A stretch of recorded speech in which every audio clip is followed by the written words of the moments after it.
My fish fam, it's Nikachu, Merfolk Master, and we are going to take a league with Modern Merfolk, and Modern Merfolk it's back. I mean, it's back in a pretty big way. Not only am I winning with Modern Merfolk, don't take my word for it. What about WD over here? I was able to get a 3-0 at my FNM, and also Fruit Kid is consistently getting 4-1s on Magic the Gathering Online with his own version of the list, but still winning nonetheless. So there are definitely advantages to playing with Mistcaller right now to take advantage of the Blink meta game, but also to take advantage of, Living End, Neo Brand, and so on. Anyway, I did do very well in my Fusion Open. I made the top 8. I went completely undefeated in the Swiss, being able to double draw into my top 8. And even though I lost in the quarterfinals, I thought I only lost because I had two definitely below average hands. Outside of that, I thought my chances were very good. I ended up losing to Eldrazi Tron. I'm not changing anything. I still really like the deck. I'm going to clarify some portions of the deck people have been having questions about. First one being Maraudry over, say, Lord of Atlantis. A lot of people say, well, where's the Lord of Atlantis to this deck? And to be honest, I really don't think we need so many Island Walk Lords. The purpose of the Island Walk Lords like Master of the Pearl Trident is so that we can get unblockable damage with a Seas effect. So you play Spreading Seas or Tide Shape or Harbinger of the Seas, then you follow it up with Master of the Pearl Trident or Lord of Atlantis, and you can attack through a very large range of blockers. But actually, in the metagame right now, I don't think there's many decks that put like millions of blockers on the battlefield, unless they're a bunch of Thopters, which will blow away with an engineered explosives on 0.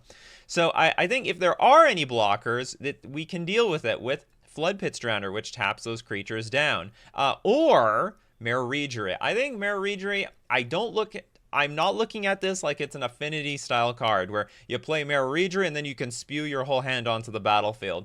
I look at Maraudry as a pseudo removal spell. All right, hear me out. Whenever you cast a Merfolk spell, you may tap or untap target permanent, and this allows us to tap down the opponent's creatures. So if they have 1 or 2 blockers, that's fine. I can play Maraudry. And by the way, I'm slow with Maraudry. You've seen this in the videos. I mean, I'm not going to tap out with 3 lands in play on turn 3 for my Maraudry if I think it's just going to die, or unless I really have to play greedy. I am slow. We got to hold up the interaction like Dismember. We got to hold up the interaction like Stern Scolding, Consign to Memory, Mystical Dispute. We have to hold up this interaction. If we're not holding up interaction, we're going to get blown away by our opponent's interaction. So we want to hold up interaction. I'm playing Maraudry when we eventually get the Aether Vial to 3. When we get 4 or 5 lands in play. So I can play Maraudry and play a creature on the same turn to tap down our opponent's creatures. Or play Maraudry, pass to play a flash speed creature like Hexcatcher or even Flood Pits Drowner and tap down 2 creatures at the same time to go in for a big attack on the following turn. But we have a lot of flash speed creatures. Tishana's Tidebinder, Hexcatcher, Flood Pits Drowner to take advantage of Maraudry's tap ability. And so I look at Maraudry as a pseudo removal spell, whereas with the Lords, awful play on turn 2. If you could play a Lord on turn 2, it does nothing, and it's going to be just a magnet for removal spells anyway. It's not putting any pressure on the battlefield. You need Island Walk, and as you see from this deck, I don't care about the Island Walk anymore, and I'm still winning. All right, we're still winning even without the Island Walk. Another question I've seen bounce around online: Gloom Lake Verge. Do we need this card? So the answer is no. I mean, I understand it's like an extra, for me, it's like an extra 100 Canadian dollars to have a playset of this card. I actually don't own the card. I borrowed it for my event. And honestly, if Blood Moon comes back, I'll take this card out. We'll just play with more basic islands. But right now, Blood Moon is not a popular card at all, except in Boros Energy, and that's already a bad matchup, so I don't care if they bring it in and they screw us. But outside of that, so is it mandatory? The answer is no. Do you want to play this deck at its peak performance? Then you do need it. So even in my tournament, I saved about like 8 life across the tournament, because you do get a lot of situations where you have Dismember, and we can now pay black mana for our Dismember, and we save ourselves some life. And some people would say, well, why don't we play with Darkslick Shores? Well, the problem is Darkslick Shores comes to play tapped on turn 4, 5, and 6. And we need all those lands to come into play untapped. Like I said, we want to play Maraudry and hold up our interaction. Or even play other cards and hold up interaction. So this has to always come into play tapped as a blue source. And then it sometimes is a black source. Now, Dismember is not the only reason that you want the black from Doom Lake Verge. Gloom Lake Verge. You also want it for Engineered Explosives. Because Engineered Explosives, especially against Boros Energy, you can put it on too, and you can blow up a Flip the Johnny, Goblin Bombardment. There's that stupid human thing that says you can't play spells on their turn, and it makes a bunch of tokens. So there's a lot of really strong relevant cards from the other side of the table that you would want to blow up with Engineered Explosives, most specifically a Flip the Johnny, because a Johnny is such an absolute pain to deal with. So anyway, that's the second reason that you would want to play with Gloom Lake Verge. And those, is it like worth 100 Canadian dollars, which I guess is like close to 80 American dollars? Probably not. I mean, I'm not gonna fault you for playing basic islands, but that's what it's there for. So it's not like it's arbitrarily there to sometimes save you some life for Dismember. I mean, it saves, I think, quite a bit of life for Dismember, and has utility with Engineered Explosives. Outside of that, I don't really feel like changing anything in the deck list. I like how it's running. Maybe one Harbinger of the Seas could be another Stern Scolding specifically for the Boros Energy matchup, but I'm still saying let's screw that matchup. Screw it. I mean, I'll feel about it later. Okay, with that deck tech, let's get into our Modern League. In our first match, we lost the die roll, but we have a really good hand on the draw. We're going to keep it. We have 2 lands, a Vial. Everything's a 2-drop. We have a Dismember. If we get an island, we can even pay black mana with our Gloom Lake Verge. Maybe we're going to save some life. And that was very relevant in a lot of my games at the Fusion Open, where a lot of games went down very, very low. Tamiyo! I actually think Tamiyo is so dangerous. We're gonna snipe Tamiyo off instantly, because I don't know if there's so many other cards that I really need to pick off. I don't want this Tamiyo to accumulate any advantage. And also if there's like whatever. Okay, probably we're gonna play Flood Pits Drowner on turn 2, and then on turn 3 we'll play our Vial and play a 2-drop. Oh, we have another Flood Pits Drowner. That's nice, because it appears that we are up against, what's you calls it, Murktide. Dimir Murktide.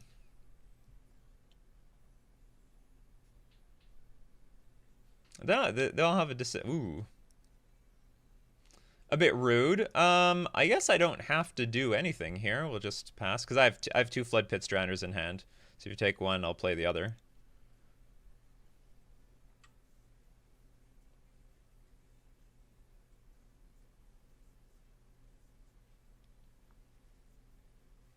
Took a Hex Catcher.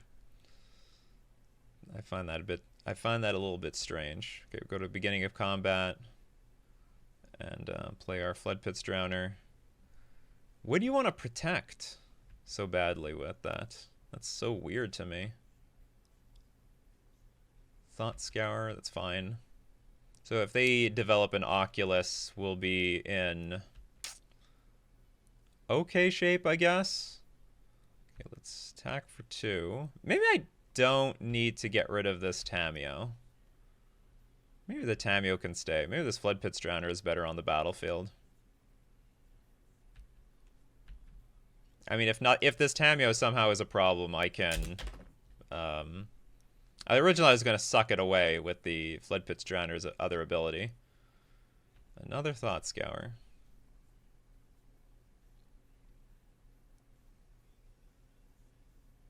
Another... Okay, so what...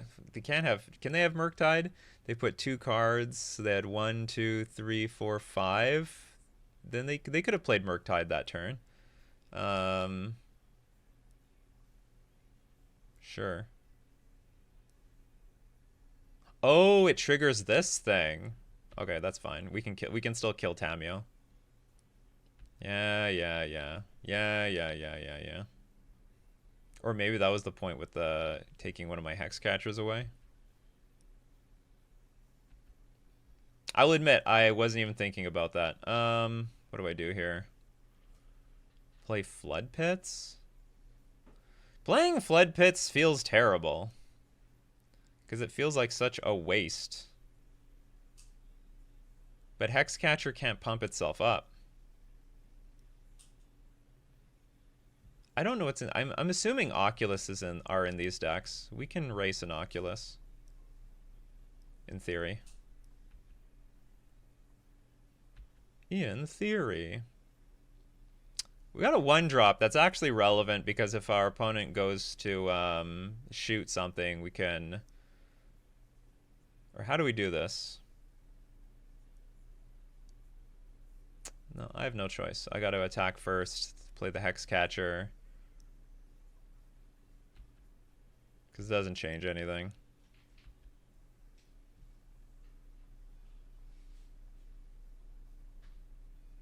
So, like, if they crack to kill one of these things, then I just can't stop that. My fear was I play Hexcatcher, in response they bolt. Or, I guess, Fatal Push. Yeah, this is just a mirror. They Fatal Push, and then following that, then I just deal 2 damage. But there's nothing I can do about that, whether they have the removal or not. Oh, it is Grixis. Uh-oh. Uh-oh. Archon of Cruelty. Oh, it's just well, that's great. That maybe I should have been able to sniff that out actually when they took my Hexcatcher. Here we go. So we drew really good, I suppose. We drew really, really good.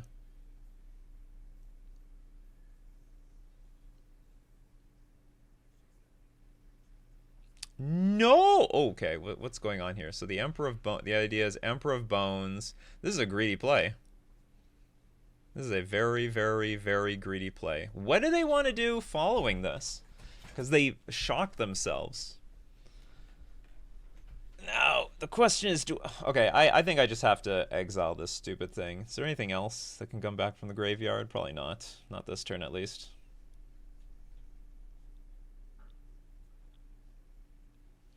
Because if I let the Emperor of Bones come back onto the battlefield, then our opponent can adapt this Archon at instant speed whenever they want, and that's just too hard to deal with.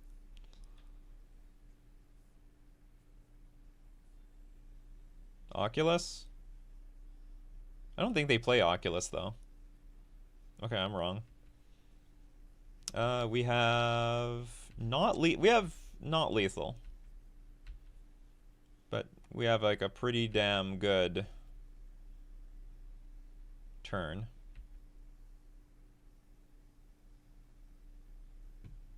We have an even better turn now. What do I do here? Cast this? I guess so. I'm gonna see what's up.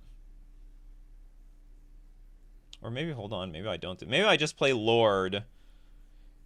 What can I play off of this thing? If I draw it right now. Mist Caller. I guess that's the only difference. Okay, so we'll cast this. Can't remember if there's any main board sweepers in this deck. That would screw me over. That's a nice card, but not necessary. Not mandatory at all. Lord, deal 10. Even if you get this Archon in play, you're dead. You have to get rid of the Lord. The Lord of all things must die. Sure. Changes nothing.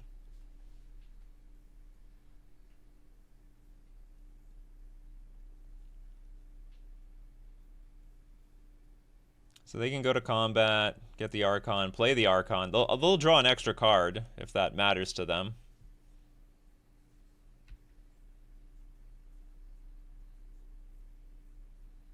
But I'm still attacking for above and beyond. Oh, wait a minute. No, they get to attack twice. I forgot that as haste. Okay, so I'm going to lose... Maybe that does matter. Okay, we're going to sacrifice the Silver Gill-Adept. Oh, maybe I die. I didn't think about that. Maybe I die. Maybe I should have let this... Maybe I should have been greedy with this Emperor of Bones. Let it hit the battlefield, and I just play Mistcaller. And actually... I could have gotten in for a few extra points of damage. So I have to throw away this thing, and I'm going to get hit for 11. Okay, so I die. Yeah, I could have played that a little bit differently. So what could have ended up happening in that last turn is the I let them reanimate it. Sorry, I play Mistcaller in response to them reanimating Emperor of Bones. Emperor of Bones comes back. Then Emperor of Bones sucks up, well, I guess in theory sucks up the Archon. And then I attack for victory with our Mistcaller, because I was threatening lethal at that point. Or was it that turn, or was it a turn earlier? Well, I would have had one extra creature on the battlefield. Okay, moving on. Do I like this match? I love this matchup. I could play this matchup all day long. Okay, I have to go find my sideboard guy. I don't even know how I sideboard here. Well, I don't know precisely how I sideboard here. Grixis Reanimator. There we go. Counterspell. Okay, if we're on the play, which we are, we want Counterspell. And we don't want Consign to Memory. I hate Pile View. I was always wondering, why doesn't anyone use Card View by default? But the problem is there's some decks with so many different lands that it's just like they have so many one-of lands. It's only a deck like Merfolk or decks with less variety in their 75 that look good over here. And then on the draw, bring in 2 Mystical Disputes instead of the counterspells. I guess to deal with Psychic Frog, Oculus, and so on. Okay, we won the die. I forgot, we didn't even win the die roll last game. This hand's okay. I'm not in love with it. It's definitely a bit clunky. Opponent mulligans to 5. It's going to help, especially since I have nothing to do on turn 1. I would mulligan this hand on the draw. There's no way we're going to live with this hand on the draw. But on the play, I think it's fine. Because we're just ahead on mana. Let me guess. Thoughtseize. I'm just going to take a wild guess over there.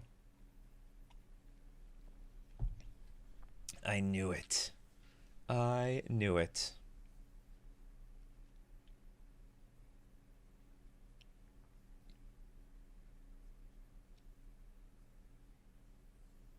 Took a Silvergill Adept. Alright, so this is going to be a grindy game, you say. This is going to be a grindy game. I'll show you a card you already know. Got more Gloomlake Verges. I'm not thrilled that we don't have... Ooh, we have a counterspell. Does that change how I want to play this turn? Actually, they have Polluted Delta. So actually my best line is actually to attack for 2 and then pass and hold up counterspell or Tishana's Tidebinder. Because I do want to snipe off this Polluted Delta.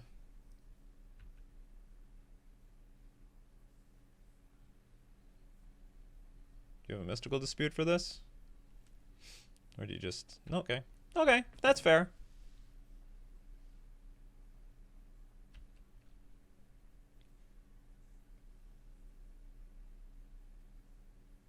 How many is for Oculus? I think 8. So we could afford to tap out on that turn. So even if they get a Surveil land, put a land into the bin... Oh, they're getting a basic land. See, that's why we don't bring in Harbinger of the Seas versus random decks anymore. It's because they're all prepared for Harbinger of the Seas for one reason or another. Okay, they don't know about the counterspell. So we'll play Mind Spring and pass. And I hope I draw land over the next few turns. They're playing as if they're building they're playing as if they're building a graveyard for their the hell is this? When this creature enters, other creatures get -2/-2 until end of turn. Discard this card. Target creature. That costs 5 mana. Okay, that's good to know. That card's powerful.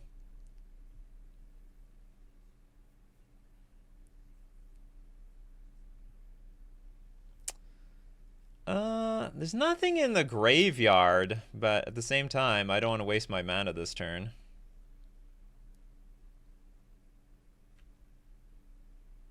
Oh, there is some. Sorry, there is some. There's this damn thing in the graveyard. Stern Scolding. Okay, if you have Oculus, I'm just trying to think. What's the game plan if there's Oculus? Oh, there's only 7 cards in the graveyard, but if a fetch land is drawn, then it's definitely going to resolve. I just think now is maybe the time to play a Regery. So either they go if they play Oculus and pass, I would be fine with that, and then we can just play both Lords on the following turn, which they don't know. I don't think they know about either. Maybe they know about one. Maybe they know about one Lord. And that sets up for the next turn. Okay, that's fine. And then this card still... Oh, it might matter. What is this? This creature enters, other creatures get -2/-2. Okay, that's fine.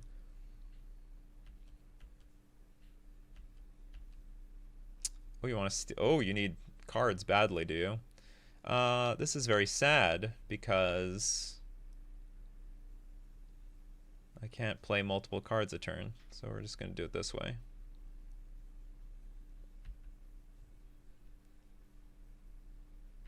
Got any more of those mystical disputes? No? Okay.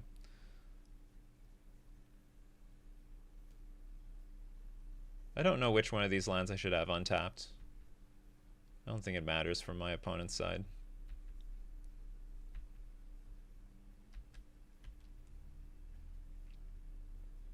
And we're threatening lethal next turn. I mean, I guess they could shrink my board.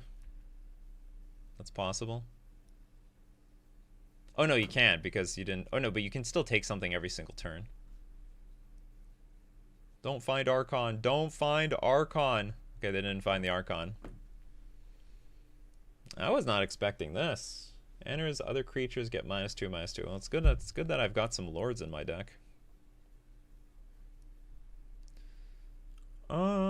Anything else I want to do? Probably not. Probably not. Yeah, that's like one of those games where if you had like Harbinger of the Seas, I mean, it would have done basically nothing.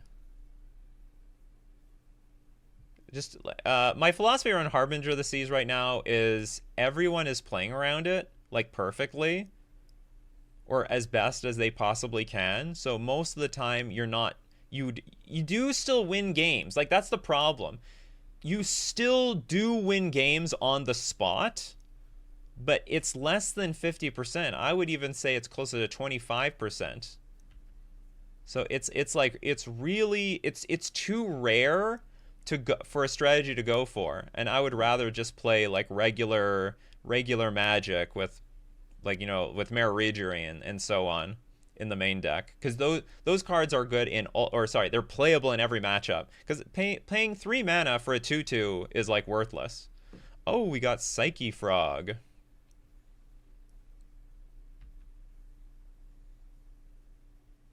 And we have 2 okay, actually drawing the second Dismember is good. I'm gonna tank it for a little while. I'm gonna make this like a timing tell.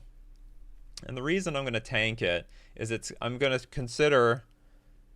see what it's like to how do I put it? I want to put some doubt into my opponent's mind about my dismembering ability here. I'm not even gonna play another land. So okay, now let's dismember. Like if this move was definitely gonna work, then maybe I would have played it already, and then usually the creature will just die they'll just let it die. But okay, well, they have another incentive. Or okay, let's see how far they go. Are they just gonna let that thing die and that's it? Okay, they are gonna... Whoa! Okay, they actually... Okay, so this whole timing thing, maybe it didn't matter. They had 2 Archons in hand, so it was just worth it to dump them all anyway.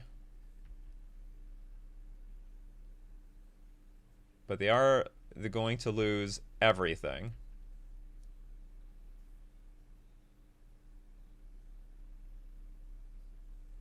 And then after we play Mistcaller, they're going to be horribly behind. Unless they have they can find multiple reanimation spells. They're making us have it, but we have it.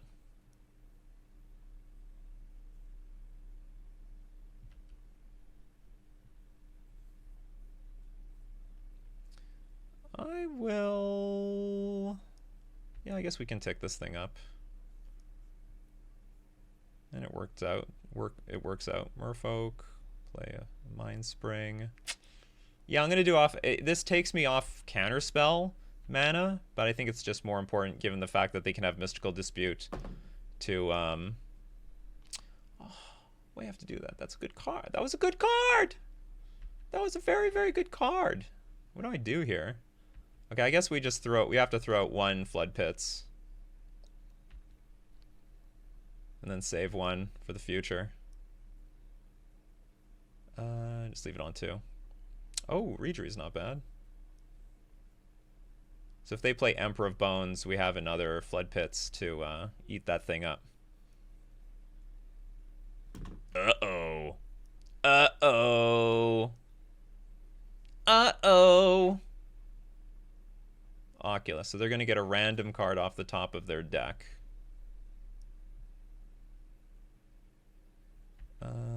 And yeah, I guess I want to play the Flood Pits at end of turn.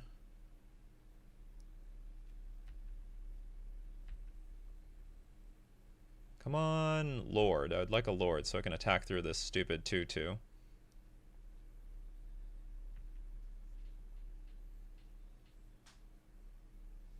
Or a random creature would have done. I guess I'm just going to attack with both of these. I think whatever they block, I'm going to suck up into their Oculus. Oh, nothing happened. Okay.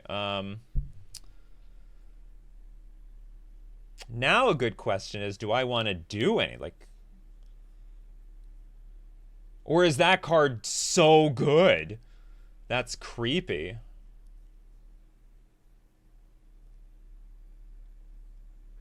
No, I have to get rid of the stupid Oculus. It's just going to make more of these dumb creatures. Yeah, I have to get rid of it. What, is that another Oculus?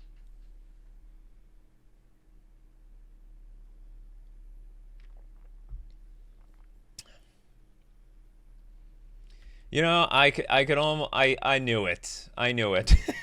Okay, we're going to leave this on 2. What happened to this thing? Why is there an Into the Flood Maw in the graveyard all of a sudden? What is this? Manifest, look at the top card, put one of them onto the battlefield face down. I just don't understand why an Into the Flood Maw just suddenly appeared into the graveyard, unless I'm hallucinating. So there's 6 cards. How many cards do you need? You need a few.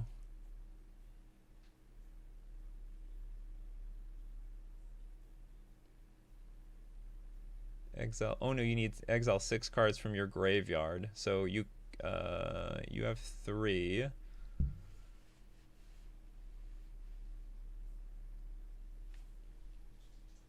Just thinking about my options here. Well, if I top deck a Lord, we just win. What else could make us win? Well, I guess we just make our opponent... Oh no, I know what to do. Let's just pass. We have this Otawara. We know how to use it. So basically, if there's an attack or anything, I can like bounce the Oculus at end of turn. Is there another one? Oh, that one. Okay, that's... Well, I'm not happy about that. Definitely not happy about that, but whatever.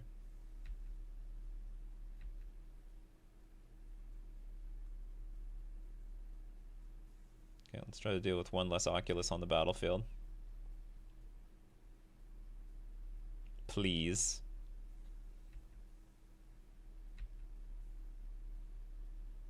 Alright, I don't even know what I'm looking for. Just give me Silver Gill Adept into Master of the Pearl Trident. It's not that great. Especially at this point. This is pretty bad. This is a bad spot for that.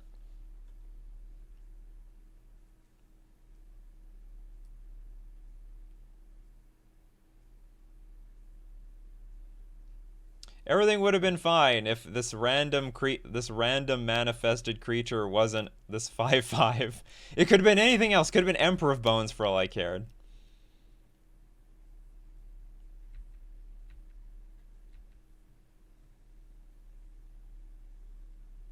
Alright. Master of the... What am I hoping for? Master of the Pearl Trident. Maybe Tashanda's Tiebinder, but seems a bit late for that. I think I need Master of the Pearl Trident right now or bust. That's not gonna do it.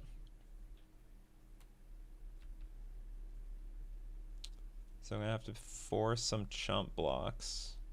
Actually, if I'm forced to chump block, I'll chump block with everything and die.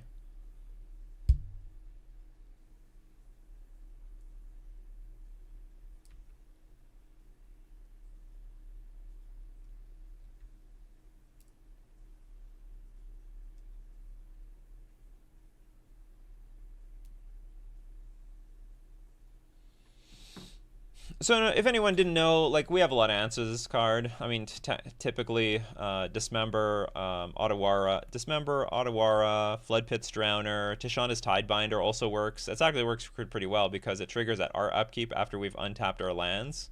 So we untap our lands, it triggers, then we play Tashanda's Tidebinder and it counters it. What else do we have? We have...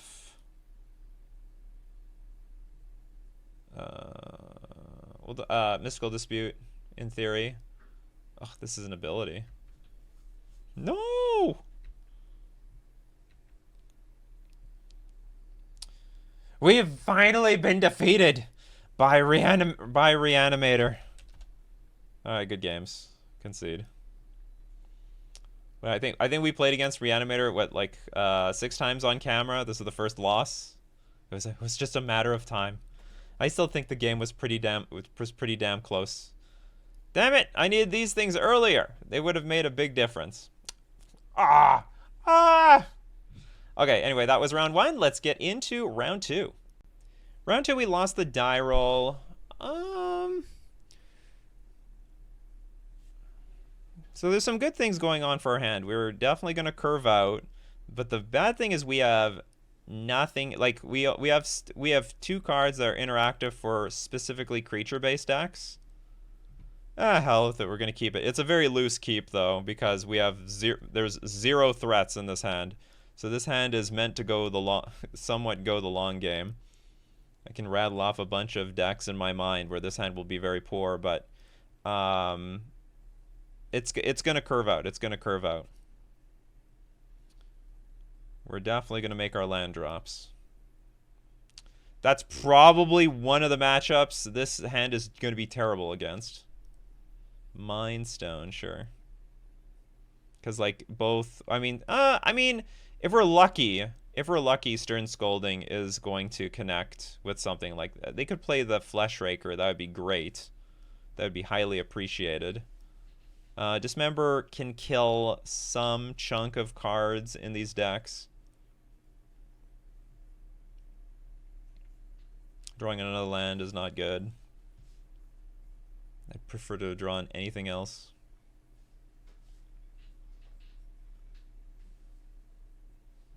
Come on, Flesh Raker. Flesh it up. Thought Seer. Flesh Raker. Another Mind Stone, sure. Flesh Raker. Flesh Raker! No. Okay, so it's Thought Seer, which is fine, actually, because we can dismember it, but our opponent will... The dismember resolves first, so we draw a card off of this stupid trigger. Which then means they get to pick our best card. But here's the good news for us. We don't even have any good cards for them to take. I guess that one now. Well, they found a Floodpit's Drowner. Probably that's the only thing they take. The Stern Scolding looks really lonely. Looks super lonely. Okay, Ugin fortunately cannot be cast off of Eldrazi mana, so and then if they put this back into hand, they'll only have 4 mana sources in hand. So that's the good news. We got a Mist Caller. That looks like big poop in this matchup. Super big poop. But we have nothing else to do for the turn. So we're just going to do that. Oh, there's an Urza's Tower. Now our opponent's running out of cards. Only 2 cards left in hand, but they can always crack Mind Stones to go get more.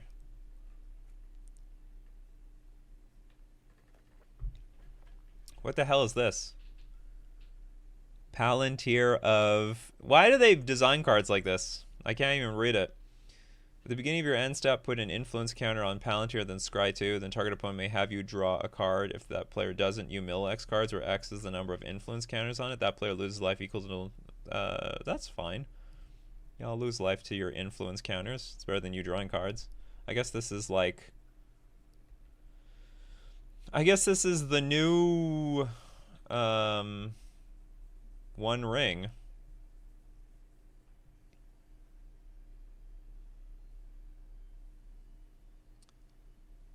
No, I don't want them to draw a card. Good God! Oh, so they're just gonna stack like really expensive stuff on top? That's the idea?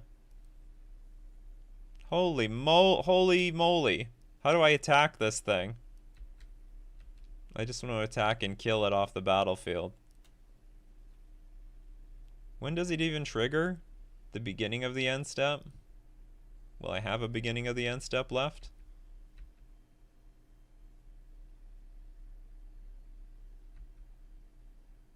Oh my god.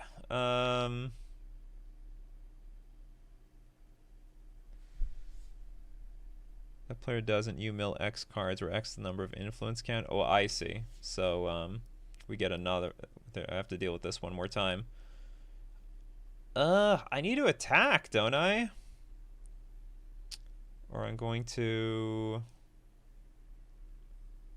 Yeah, I need to put a clock on the battlefield. Okay, so this can resolve. So you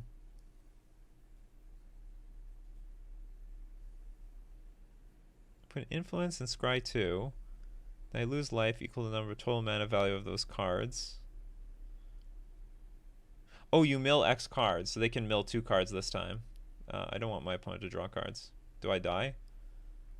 Very close. Ha! Threw a Kozilek's command away. That was good stuff. That was a very good card.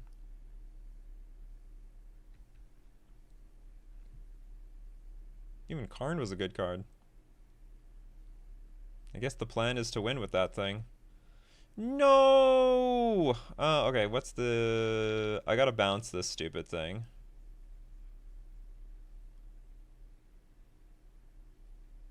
At least once. Okay, attack. Or actually, maybe I'm just supposed to...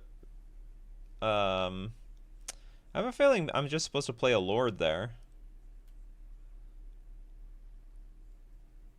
And then hope my opponent bricks.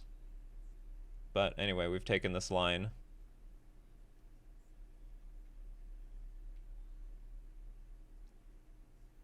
So we're gonna live with it.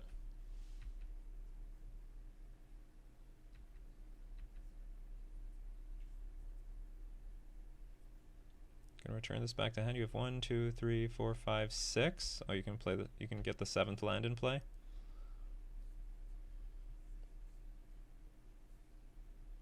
I suppose so. Exile to 1 target permanent. Okay, I'm just dead. Our greedy keep did not pan out whatsoever. Okay, against Eldrazi Tron. Which believe it or not, I'm pretty thrilled about. I don't think it is so bad, especially since we have Consigned to Memory in the deck. Eldrazi Tron. Don't that I have that in my sideboard guide?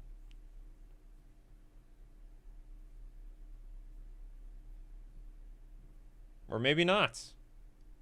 I guess we're just gonna have to go with red-green Eldrazi. Okay, I know you're definitely bringing Consign. They've got Karn the Great Creator, so I think it's fine. Bring in Force Negation. Karn the Great Creator. They got Ugin. They got a lot of cards. You're definitely still gonna want to bring in Harbinger of the Seas, mostly to cut them off of colorless mana, so they can't play colorless cards like Thought Knot Seer, or like what's it called? Most importantly, Kozilek's Command. Super important. Cards that we don't want nearly as much. Okay, Mistcaller is useless. I would say Stern Scolding is borderline useless. Cards that are not so useful. Silver Gill Adept is fine, but not beautiful. I think Dismember is fine. They should still have like a good chunk of regular creatures. We could maybe shave one because you still need. No, I'm gonna keep three. I think they have Fleshraker, and then if they don't have Fleshraker, they at least have Thought Not Seer, and it's really important to get through that card. We'll get rid of Silvergill Adept, and everything else looks okay. And we already had 3 Ether Vial. You could even shave maybe one more because of Karn the Great Creator. This hand sucks. It's a one-lander. Mulligan. This hand is not a one-lander. It is a many-lander.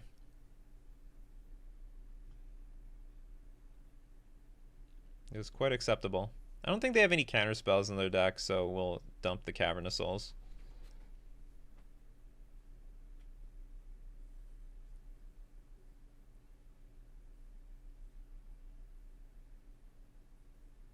Actually, no, I'm going to keep it, yeah. Okay, I'll keep it. I'll dump the Cavern of Souls. You can make an argument for getting rid of the Ether Vial, just because Karn the Great Creator is really damn annoying. It's just so annoying. Hey, what's going on here? Are we lagging? We are lagging. Play my card.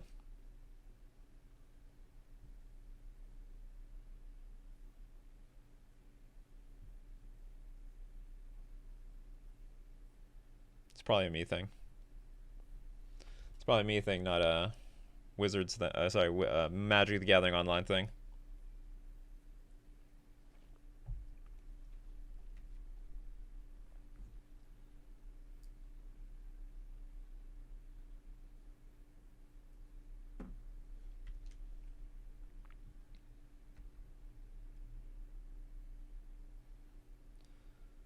So we'll follow up with a Master of the Pearl Trident. Second Aether Vial is terrible. We're living in a world where I never want to draw the second Aether Vial in any matchup, in any game. Like, that's why, like, why are we playing with 3 Aether Vials? Because, well, first off, I do want the lands. I'm replacing an Aether Vial with extra lands so that we can curve out into things like Harbinger of the Seas. Oh boy, I actually don't like the look of that. That means there's another one on the way.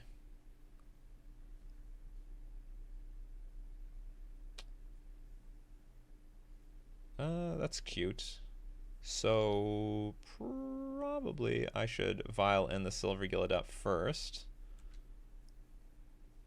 Ooh, we have another one. That's actually really good.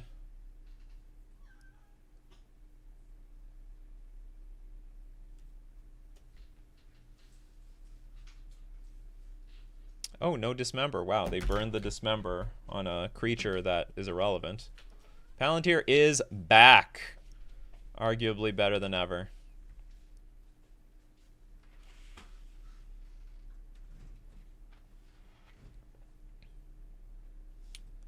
I won't let them draw a card. I don't want them to. Look at that. Pathetic. I'm going to leave this on. Actually, I should actually tick the vial up to 3, because if I draw another 3-drop, I can play both of them on the same turn.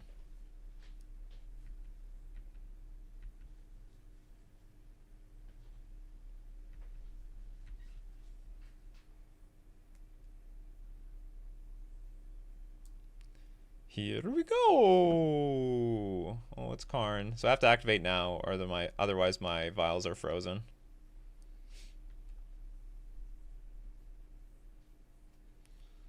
What do you want to do, Karn? You could have actually turned this into a creature. That would have been awkward. So you're going to go get a Ballista?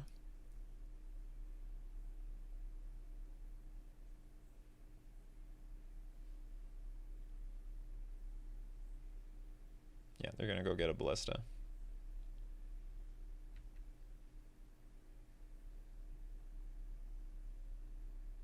This is interesting. It grinds for cards that our opponent needs. I'm going to have my opponent not draw a card. We lost some life to the Fleshraker. Totally acceptable.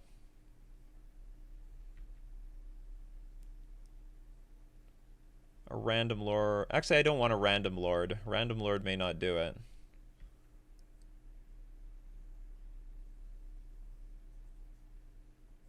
Definitely kill off Karn. Or actually, No, okay, I'll definitely kill off Karn. There's a world where I attack our opponent for 6. And the reason for that is then they go down to 6. And then if they play Ballista on 2, we dismember the Ballista, and then they kill off probably either either a Silver Gill Adept and deal 1 damage to us, or not. Expedition map is fine. I have no idea what they're going to go get. Oh, I guess they can go get a Wastes. So they're on their way to playing some stuff. Oh, this is annoying if this is Ballista, because that's going to save like a lot of life, because it can kill off the Silver Gill Adept. So chump block, kill off Silver Gill Adept. Very rude.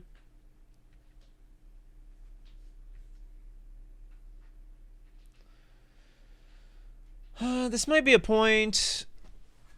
Okay, there's 3 counters on it, so I can just have them draw 1 card. They put 1 top, 1 bottom. Okay, you can draw the card. I'm gonna keep my life total a little bit high, because we have to burn some life for Dismember.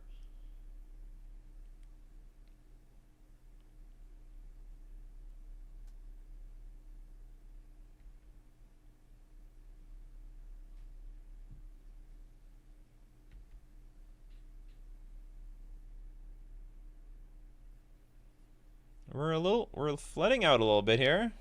Doing a little flooding here.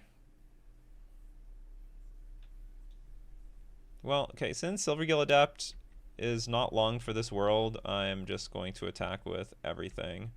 They'll block a Harbinger, ping the Silver Gill Adept down to death, and then we're just going to have to save this Dismember for a future creature.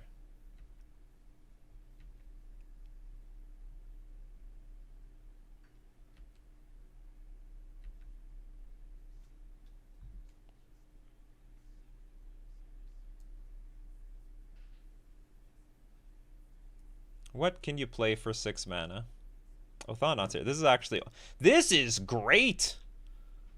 This is great. I have nothing in my hand. If I draw... This is almost drawing me a card at this point. If I draw a 3-drop or a 2-drop, it's like I drew a card. We drew a card! Beautiful. We have almost lethal for next turn. Well, I have to now force my opponent to draw cards at this point. I have no choice.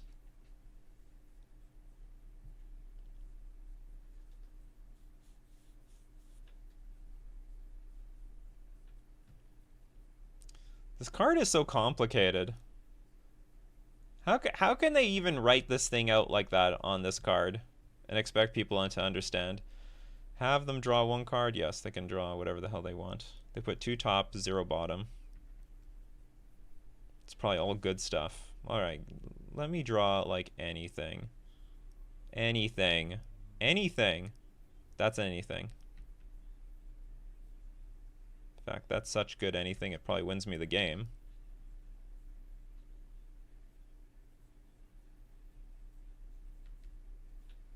Not the match. Still have to work for that. We're still working on the match. Alright, click it back. I'm just wondering, Engineer Explosives, I can pop... What can I pop on 0? The Flesh Raker creatures, Ballista... It's probably not worth it. You never know. I've never played with this card before, so I don't know all the limits. What are the possibilities? Infinite possibilities. This hand's good. I like this card. It's a good hand. One problem is we're on the draw, so that makes it a little bit awkward, because tapping out on turn 2 is going to be probably not what I'm going to do. And now we have no flash creature to play on turn 2. Expedition map. So we could be up against Tron instantaneously. Oh, we found our flash creature. That works out perfectly. Uh-oh. Uh-oh. Uh-oh. Now what do I do? Maybe I play this little guy. Or maybe I don't. Okay, so what, for 7 mana, our opponent can go get a... maybe a card that can play... has a triggered ability upon being cast. That could be a problem. Yeah, I can't deal with a Fleshraker. So if the next follow-up is Karn, then... well, the follow-up is Karn, then. Oh! Oh! Nothing. Ah! I have 3 mana. I think I still have to play that Ether Vial. I think I still have to do it.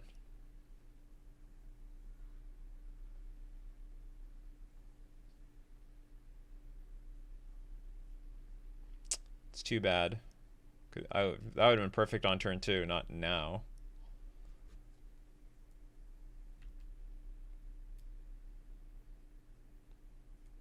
Okay, we're up against a bazillion mana. What's it worth? Oh god. Yes. Like, this is where I would have loved to have had Tishana's Tidebinder. It was like a perfect spot for Tishana's Tidebinder. They like minus you Tishana's Tidebinder, and then you just don't care.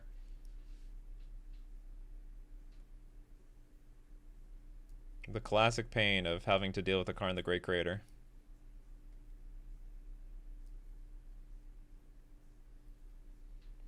The problem with, like, so if anyone was asking, well, why don't you just hold up 3 mana and pass? Well, I mean, I guess I could have, especially since I have Flood Pit's Drowner.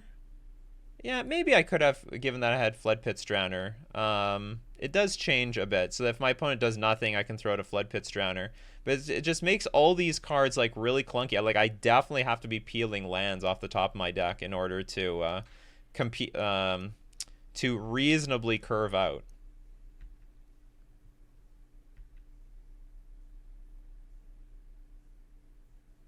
I am peeling those lands, though. Let's pass it back, I guess.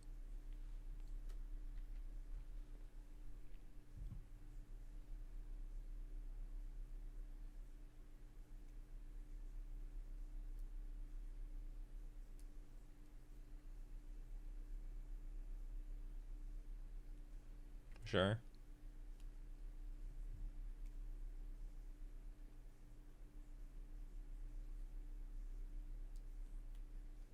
So the Ballista can be pumped up. Let's one. We have 6, 8, 9. So we pumped up twice. A little rude. It's a little bit.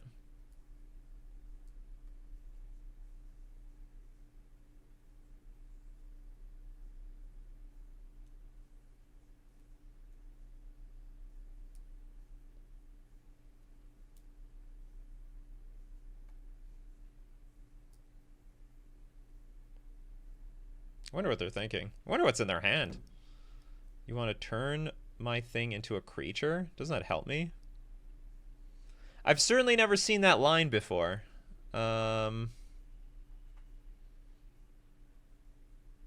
becomes a 1/1. Oh, you want to kill it? Do you want to kill my Ether Vial? Oh, you know what I can do? You can activate Tishana. I could counter this ability, and then my Vial gets turned back on. Although they're probably going to kill it with the Walking Ballista.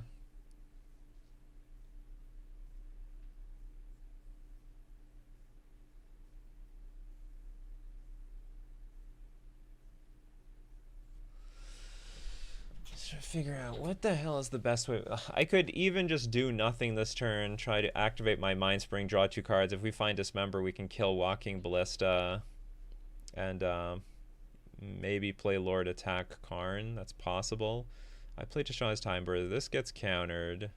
Ballista will get pumped up twice. Go to a 5/5. Kill off Tishana's Tidebinder. Goes back to a 3/3. Okay, we'll just let it get activated. I think I'm going to draw some cards with Mind Spring.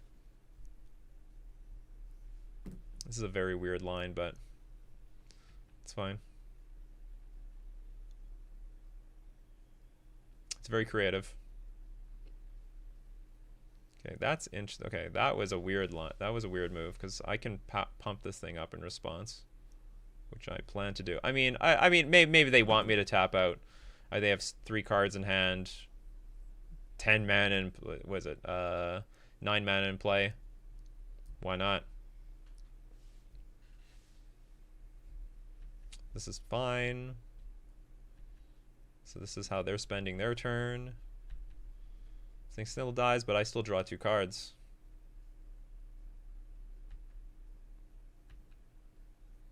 We did not find an answer to Walking Ballista. Outside of Tishana's Timebinder, I suppose. But I do need to keep drawing lands.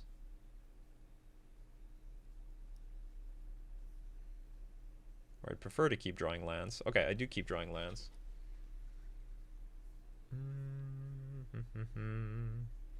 So what our opponent's telling us is they don't really have anything. That's what I'm garnering here.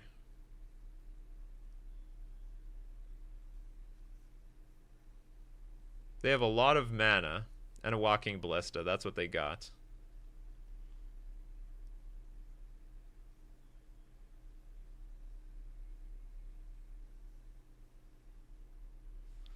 How does this work? Oh, I have to tap it. Because otherwise I would like to play Flood Pits and immediately suck it up, but that doesn't seem possible.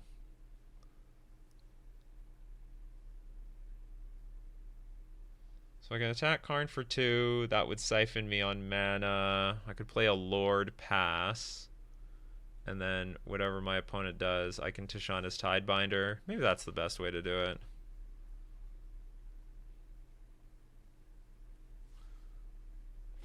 But a lot of mana versus Walking Ballista. Not a great spot to be in, frankly.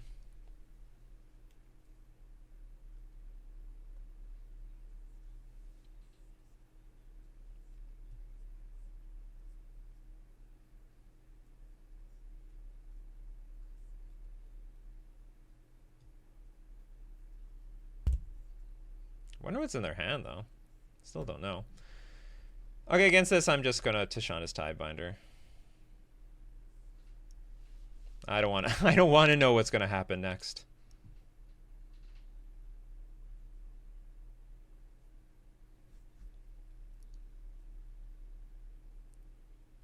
Okay, this gets dismembered. Well, this can get dismembered, but Karn's ability still gets lost.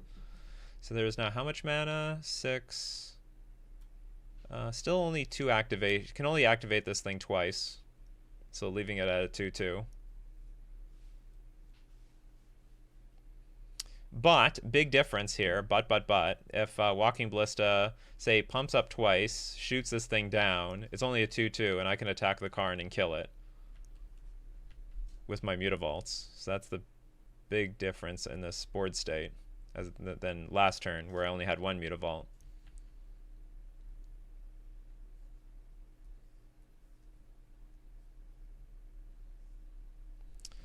That is a very interesting draw. That is very interesting.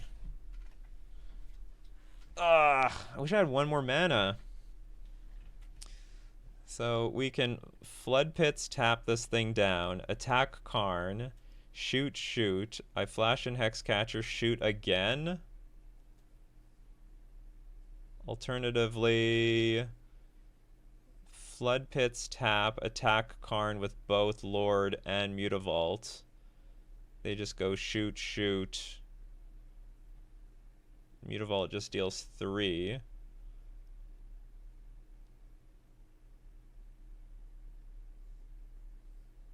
Or, hold on, maybe I attack with just both of these. Activate Mutavault, attack. Maybe block. Well, then they can just block and let Karn die.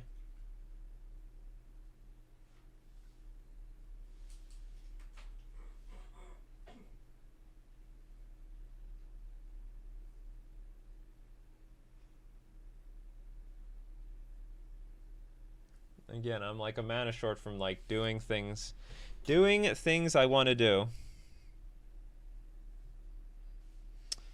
My opponent says, for some reason I thought the ability would still go off, but I haven't actually played against it since the One Ring was still legal.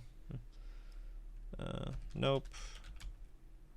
Ability is always countered, but sometimes Tishana's Tidebinder off the battlefield helps some creatures. Like creature abilities. Like that Cavu when it triggers.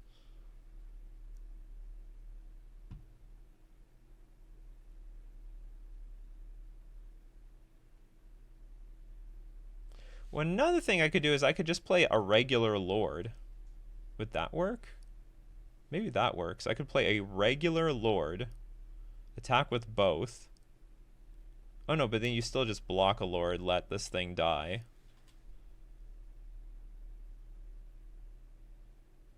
This is not really working the way I want it to. There's one final thing. I activate Mutavault, just attack with this thing alone. Flash and Hexcatcher. Oh no, but then they kill the Hexcatcher. It's complicated. It looks like I have to play Flood Pits, tap this thing down, and attack with both of these. And there's not enough damage to kill both of them. Oh, there is. Shoot, shoot, shoot, shoot. And I just have a Flood Pits in play versus a Karn on minus. Okay, I guess that's just what we gotta do.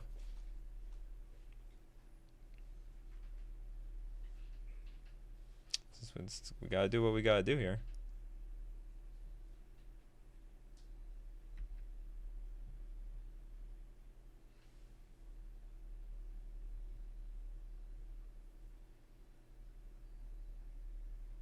It's gonna be this giant board versus a giant board versus, or sorry, not a giant board. My board versus this Walking Ballista.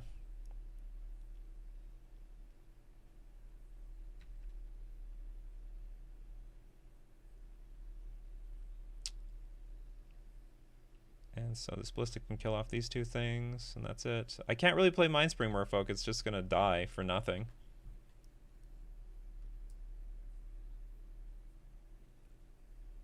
We desperately need to find Dismember. That would help a lot.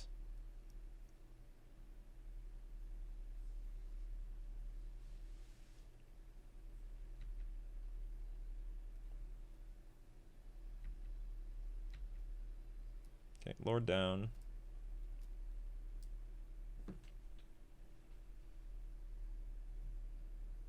Ballista loses the stun counter. A swamp? What else is in this deck? Unless it's just to save some life with Dismember. There's probably some purpose to this. No! And these are all twos. Damn it. Look at that 5-head play. They killed off my Ether Vial, which would be really good right now. Not gonna lie, it would be really good right now. Okay, we're gonna throw creatures away into this stupid thing. I'll show a Lord. Because we need to find a Dismember. I'm glad they're still in the deck.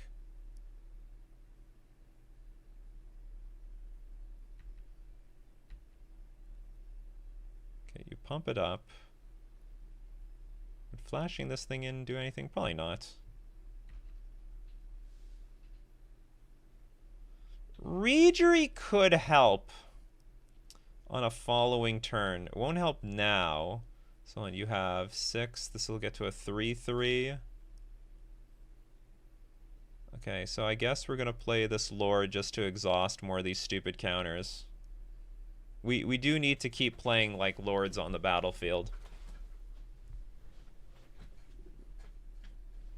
So for example, they've got 8 mana, they can put 2 counters on, and then from those 2 counters, this thing dies. Jeebus, this is like a 20 for 1 card. right now.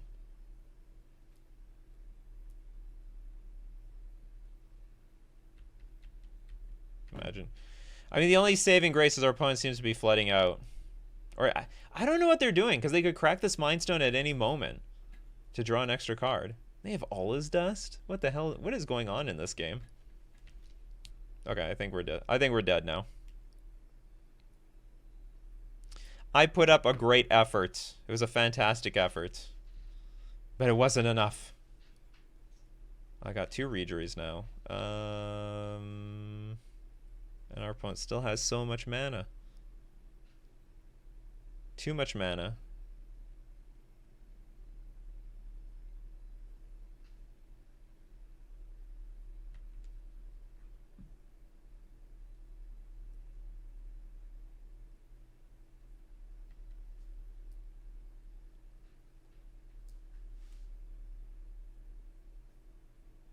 And just pass, I suppose.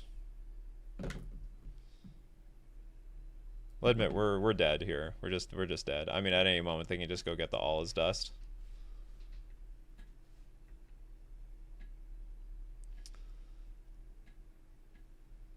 Did I ever have a chance to deal with this thing? Not really. I mean, Tishana's Timebinder could go after a Ballista, but it had to go after the what's it called? It could go after Ballista, but it had to go after Karn at the time.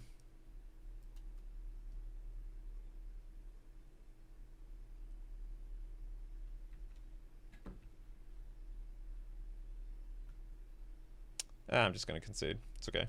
That's okay. We're down 2 matches, but there's still 3 more to go. So I will see you in round 3. Here for round 3, we won the play, sort of, unfortunately. I'm gonna keep this. It's a bit of an awkward hand because I don't think I can afford to play Mistcaller on turn 1, so I'm just not going to. We're gonna start off with a Gloom Lake Verge and pass. Because if I don't draw, I really need to get the Silvergill Adept in play by turn 2 in order to get our card. Oh, sweet. So this is Affinity, and there's not really a whole lot of things to hit with your Consigned to Memory, but that's a pretty good one. So now they're you want to burn it on stuff like that because, okay, I can tell you they've got like Ornithopter or Memnite in their hand, and less stuff in play means less stuff to activate their Mox Opals. So anyway, this hand is now, in some case, this hand is turned to absolute trash because it's not really a hand to go after Affinity with, especially if they're going to be playing with that creature where whenever you cast an artifact, you get a token. Oh, but we just drew that card. We just drew Tishana's Tidebinder, which is great versus that card. That stupid warp card. So look how slow their hand is now. Super slow. Here they go. There they go. Wonder what we're going to be up against next turn. Who knows? I'm going to attack for 2 and probably do nothing. I'm going to play Cavern of Souls because they actually have counter magic in these decks these days.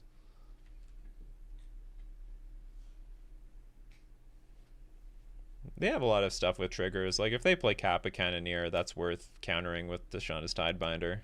Not countering, but like counter the triggered ability, and that's just some random 4/4 in play.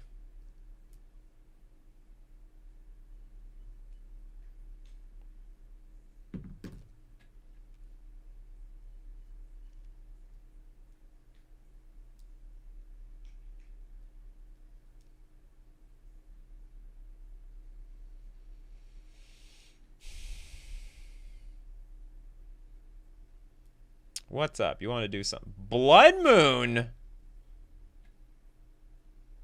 I suppose that's supposed to be some tech with, that's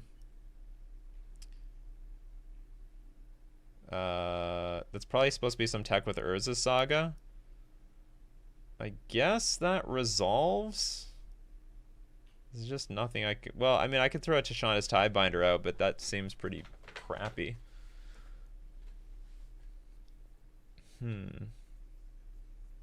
But maybe I should. Maybe I just should throw a random Tishana. They have 3 cards left in hand. What are they going for? They could still play Kappa Cannoneer eventually.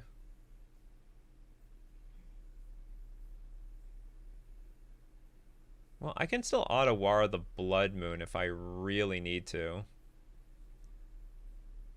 Anyway, well, let's float a blue. Okay, Blood Moon resolves.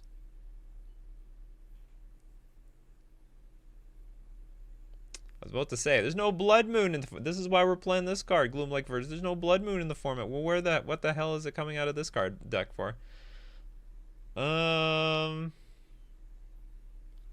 I just won't be able to do anything if we just wait. So I just gotta throw this away. It's a pretty sad use of Tishana's Tidebinder, but so be it. Attack for 5. And I guess we're gonna play Mistcaller. And I'm just gonna hope my opponent does not have a big turn this turn. They gotta play something. Okay, Thoughtcast.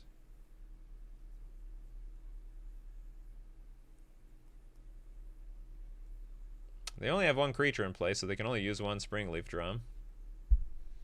Now, mind you, just because there's a Blood Moon in play doesn't mean this is not a artifact. So, but it's still an artifact. Okay, they're drawing a bunch of cards, but they don't seem to be able to deploy anything. Okay, this is the whole point of this card. Okay, they got the warp thing, warp speed. They can play it later too. So how many artifacts can they play this turn? There's one.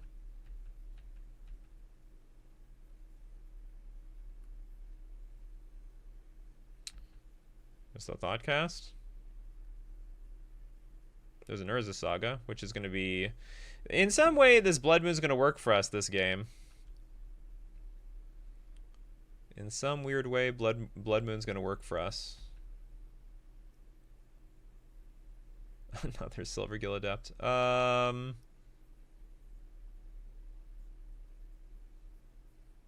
they can play that card later? Sure. Okay, let's just attack with everything. And then we're going to play Mutavault, Silvergill Adept. It's awkward, but whatever. Well, they took all the damage. That's fascinating. So next turn, you can play that creature again. Okay, whatever.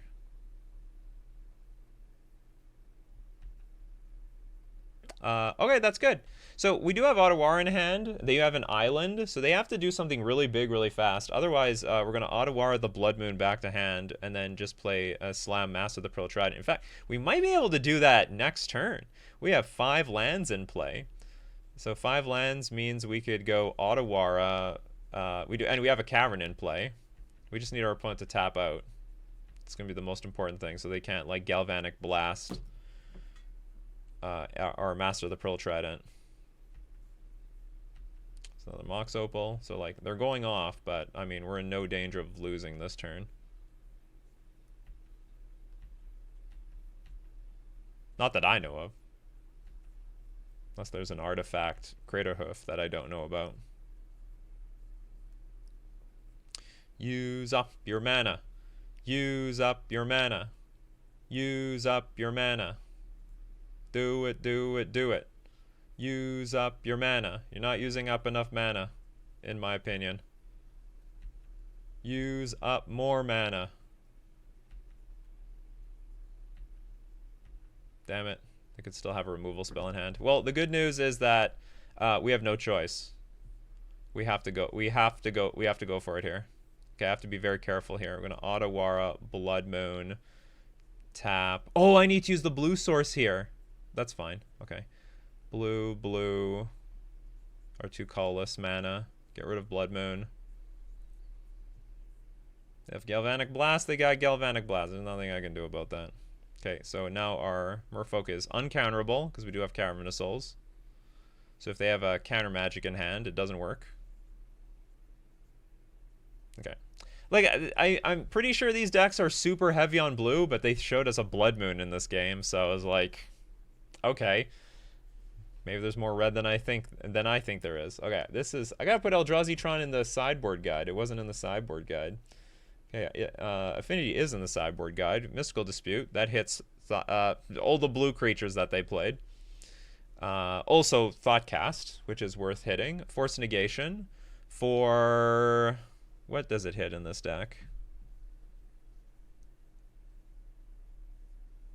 not just Thought Cast. So I think there's some equipment that I want to nail with this card. I can't remember.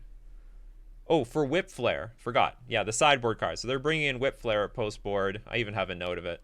They're bringing in Whip Flare, have Force Negation for Whip Flare. And, of course, the Engineered Explosives. Engineered Explosives is just going to blast all those stupid tokens away. If it gets to that point, but also very early on in the game, it can wipe out like a bunch of Moxen and Ornithopters and Memnites, which they need to keep post board. A long time ago, they sided out the Ornithopters and Memnites because it was usually the weakest cards in the deck, but it has synergy with that new token maker, so they have to keep them in post board. And we side out Consigned to Memory, which actually helped us quite a bit actually in that game.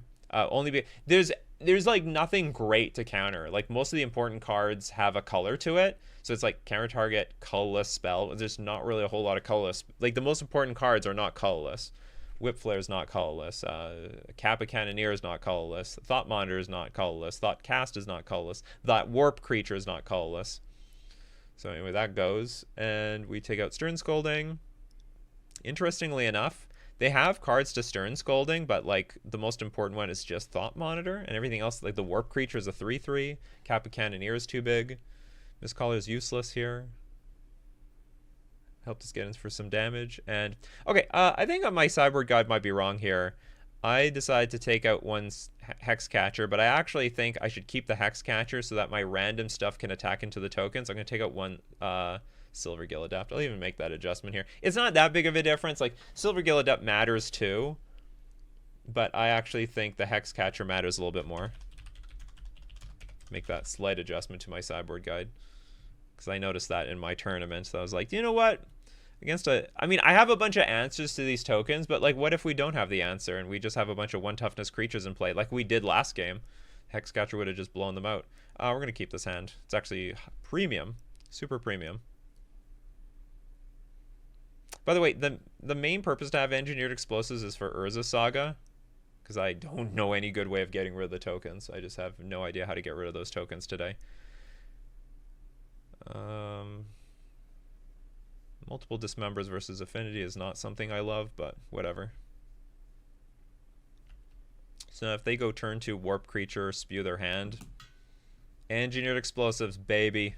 Okay, actually now I have to wait for all the constructs to get played. Okay, so if they're playing Memnite, they don't have the Warp card. They probably don't have the Warp card.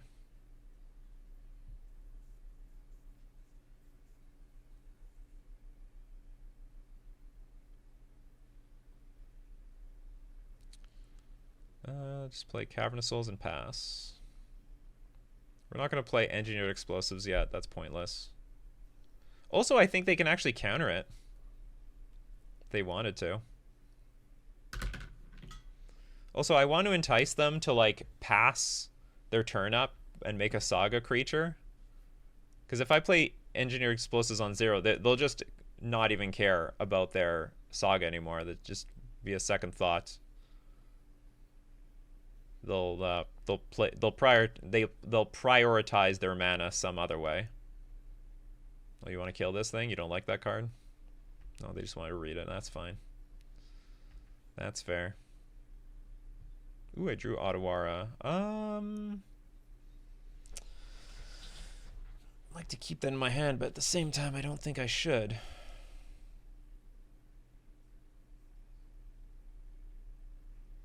Okay, I'm not going to activate this. There's a 0% chance I'm activating that. So I won't play the Otawara yet. Now we'll play E on 0.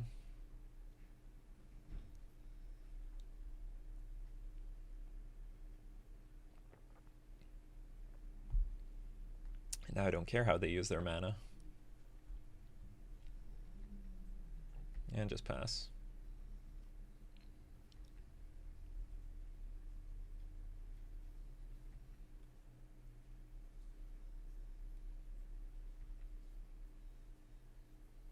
Okay, they'll make a construct anyway. Then we're just going to wait for... I assume that they're not going to make a construct here, because that would be a bit foolish. Well, there is actually... Okay, so if they just float mana, in response, then I can crack the EE. Or do I? Okay, hold on, you tap. Okay, you have 1, 2, 3, 4, 5. How much does Kappa Cannoneer take? Kappa Cannoneer. Is it 6 or 7 mana? It's 6. So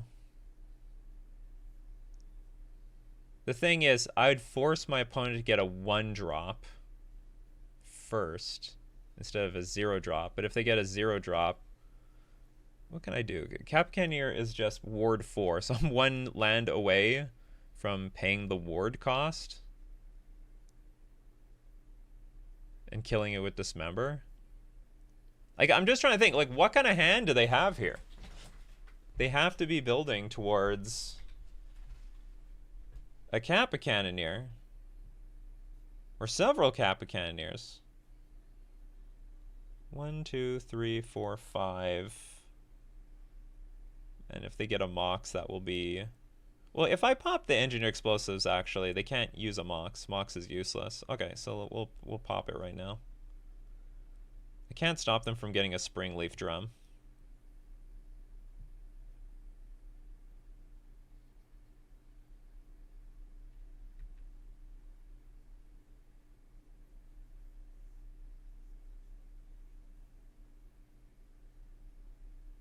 So now maybe they get a... I mean, I don't know what they want to get. They can get a Bauble if they care. For all I care. Okay, they did get a Mox Opal. Yes. 1, 2, 3, 4. Another Blood Moon? That is awkward, but fine.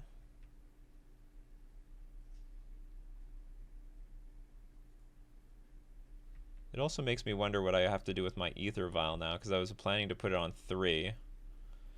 Okay, I'm going to Dismember the Ornithopter so my opponent has less Affinity in play and also keeps the Mox Opal from doing anything. So actually, they don't even have blue mana at the moment.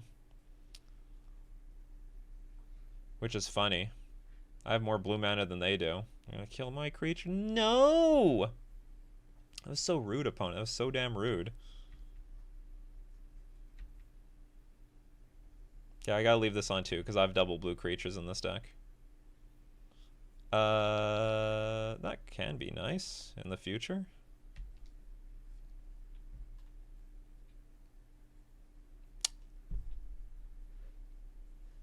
How? How? So rude. A Springleaf Drum, sure. Getting that much closer to a Kappa Cannoneer. And next, I'm going to keep this on too. Then I'm going to make a very dangerous play. Super dangerous play. We're going to cast the Glasspool Mimic with a Reader in play. Alright, it resolved. Okay, we have protection from Whip Flare now.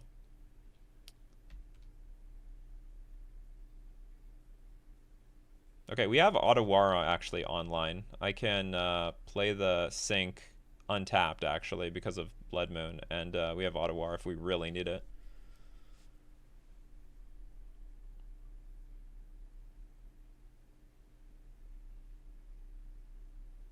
Okay, there is the Kappa. Damn it. Oh, you know what? Maybe I should have put the Sync in play, and I'll tell you why. Because if I drew a land, I can kill this Kappa Cannoneer.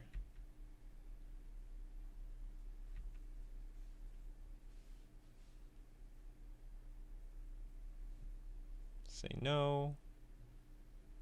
Ooh, a Lord! That changes everything, doesn't it? Okay, we'll definitely activate. Play the Lord. Attack for a good chunk. 8. So if they attack me, I attack for victory. We'll play this. We've got our Otawara up. And pass. It'd just be bad if they play an artifact. That's an artifact. That's bad. Or you cast an artifact spell, I'm screwed.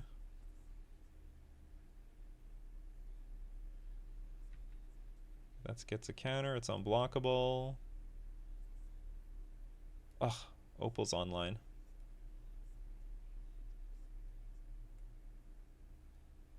Oh, another one of these things.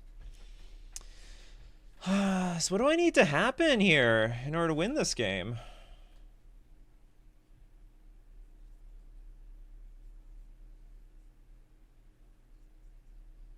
I need to draw a random lord, I think.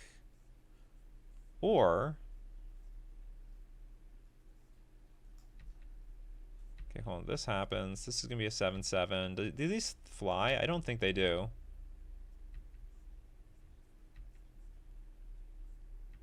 Be attacked for 8.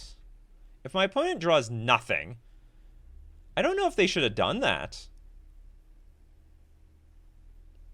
Oh, no, wait a minute. I win.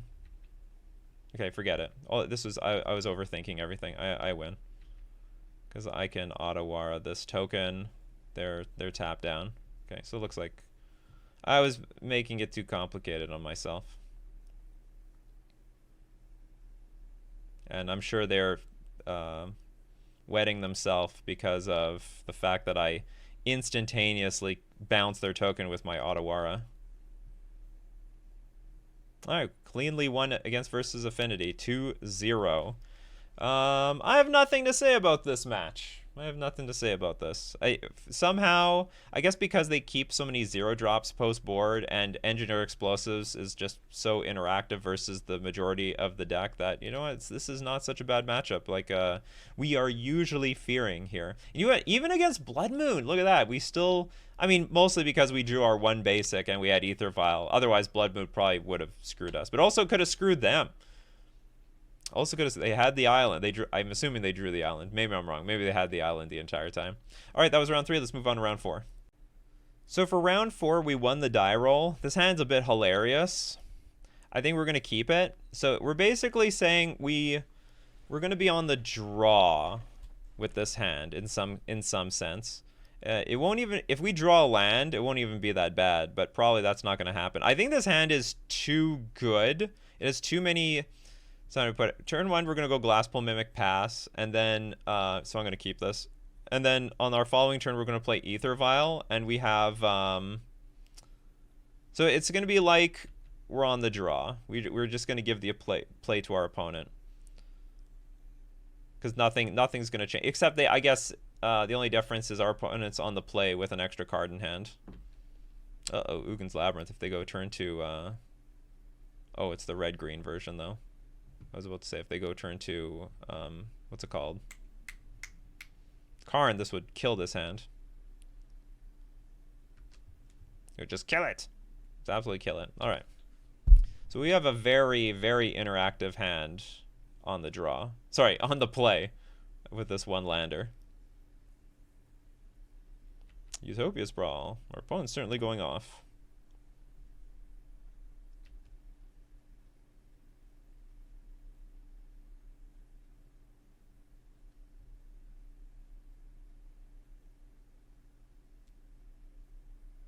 Another one.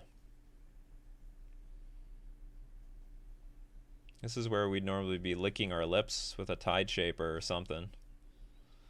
No, not today. Alright, just gonna pass. So what can they play for so much mana? They have 5. They're gonna bring this back into destroy an artifact? An artifact? Don't do it. Don't do it. What's the clause of bringing it back from the graveyard? I can't remember. Well, I can fortunately, I can consign the trigger. That's going to exile my Ether Vial. Oh, this thing. You're just going to take away all my lands. I guess I can't let that happen. Cast the spell exile target land. No.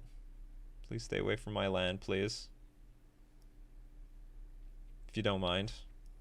You can still find a land yourself.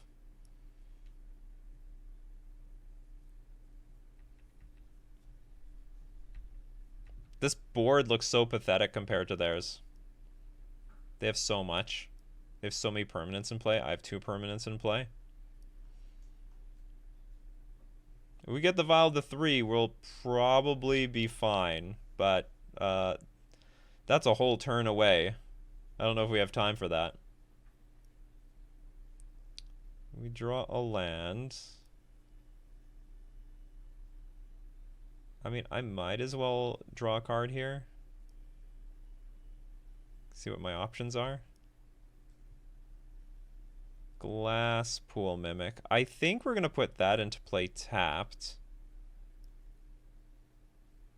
Yeah, because I desperately need to hit my 3rd land drop next turn. So I'm very happy that I went to draw the land.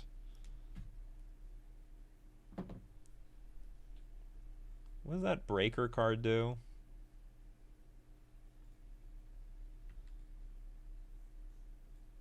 Something Breaker. They activate Ugin's Labyrinth, but they didn't show me the...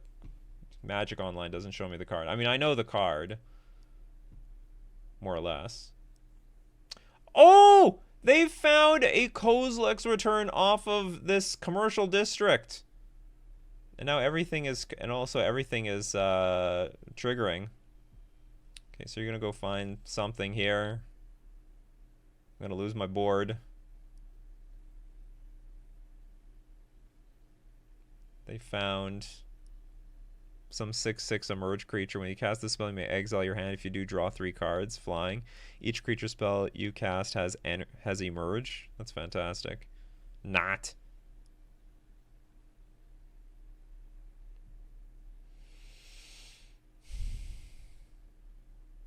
Ha! Killed your Sowing Miko spawn.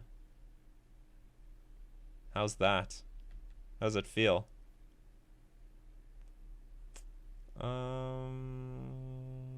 Guess Gloomlake Verge pass.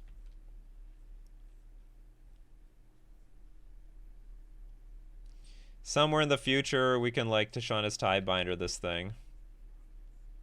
And then, sorry, dismember and block with Tishana's Tidebinder. Somewhere in the future. That future is not now. I probably have to first spend a Tishana's Tidebinder on this. Do they have the mana for this? 1, 4, 5, 6, 7, 8.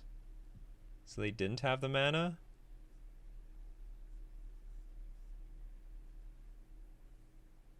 Doesn't mean they don't have the mana for other things.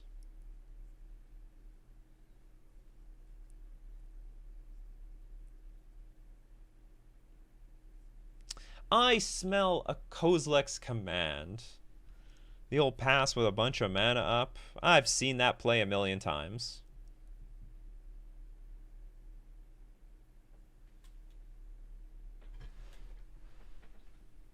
Okay. We can go on to game 2. We'll go on to game 2.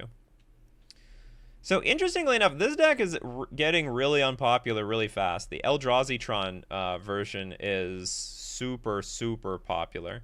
Okay, so for this matchup, I'm only bringing 3 Harbinger of the Seas. Apparently, 1 Consigned to Memory, which is just great all around. 2 Force Negation. Usually, I think I burn these things on. I think they, even though they have, yeah, I can hit in theory a Kozilek's Return, but they can play it at instant speed and screw me over. And we take out Dismember, Mist Caller. That's it.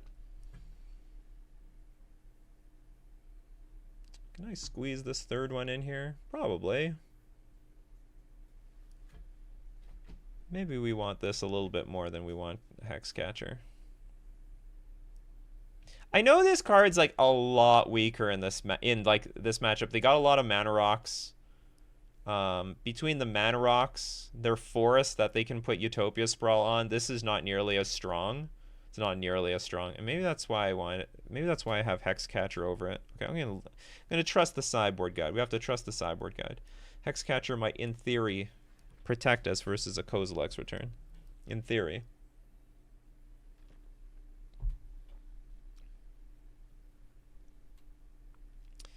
Hand is okay. It's okay. I'll live with it. They show a Devour of Destiny. That means that card's gonna come devour me.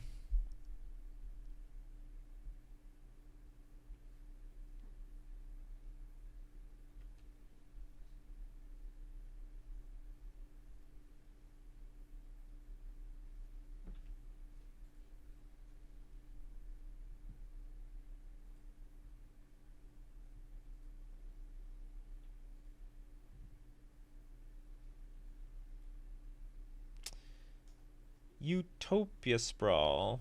I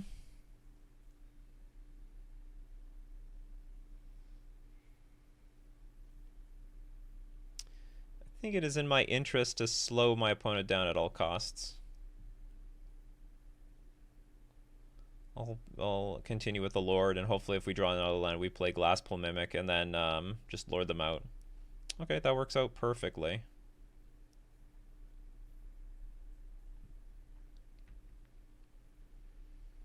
Against red-green, like, my most success is just, like, slowing them down so that they don't get too far ahead. Ugh. Does this cast Kozilek's Return? Can't remember.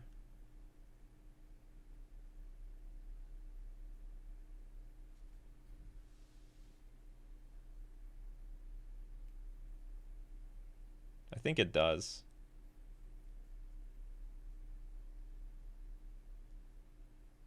Oh, they got it.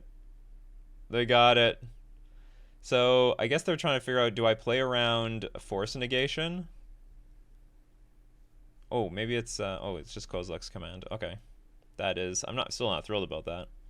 Because I was sort of hoping this thing would still live. 0 top, 1 bottom. So they don't need mana, apparently. Well, I can't cast that Silvergill Adept no matter what anyway. So we'll just play our Glasspool Mimic, copy the Master. So now we have some protection, some insurance versus, what's it called? Kozilek's Return, which is the card I'm most concerned about.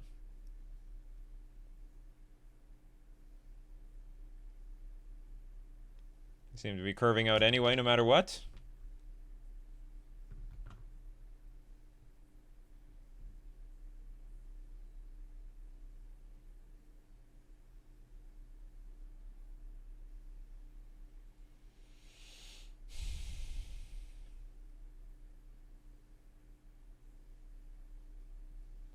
Another one? Kozilek's Command into Kozilek's Command. This is genuinely like the card I'm most concerned about, because it's like a 3 for 0. They get 2 modes.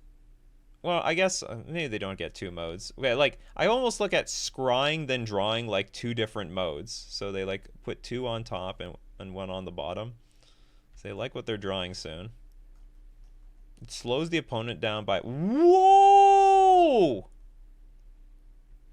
Looking at this card right now, feel like there's probably should be 4 in the deck. Yeah, maybe we'll take out a... I don't want to make the deck too clunky. I guess I should take out a Tishana's Tidebinder. Sorry, Silvergill Adept. Harbinger was in the house. Harbinger's too important. Oh, I'm sorry.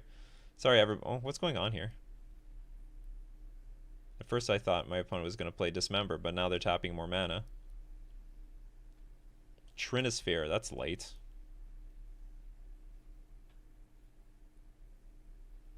It's very late.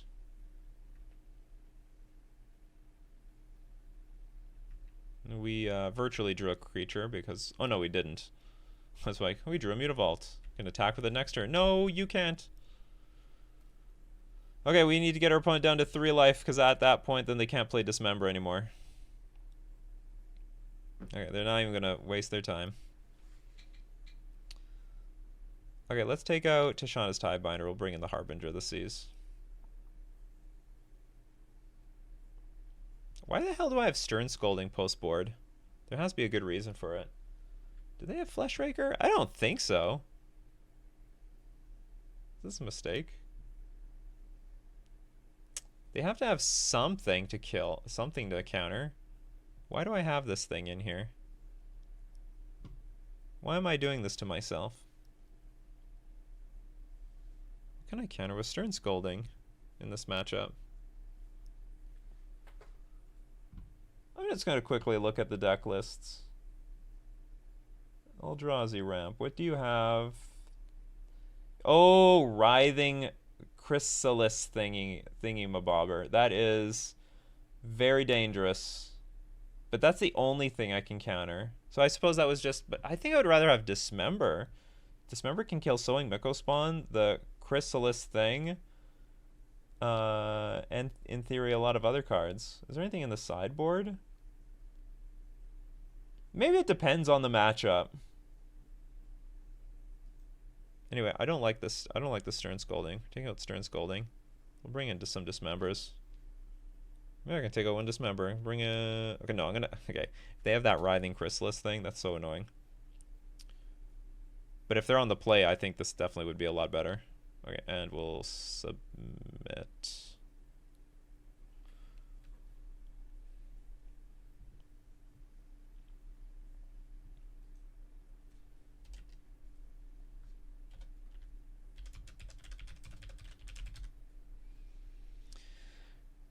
Well, hand has a Harbinger of the Seas. Hopefully that's good. That's not good. That's actually one of the problems with Harbinger of the Seas, so I can't do anything about this. Oh, that is just great. I drew another one. Okay, we'll just play Mindspring and pass. Would they choose red? Oh, they chose green. Alright, opponent needs a lot of green mana, I suppose. This is just going to get another forest. So this is probably, this is going to, oh, they went to get a red source, which is fine, I guess. Well, the only problem is I have to show them a Harbinger of the Seas if I want to play my Silvergill Adept. Oh, I guess I don't, not anymore. Okay, we'll attack for 1. They put a card on top of their library.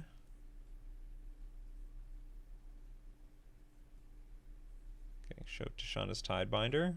Come on, force a negation. So it's something I can play for free. It's not something I can play for free.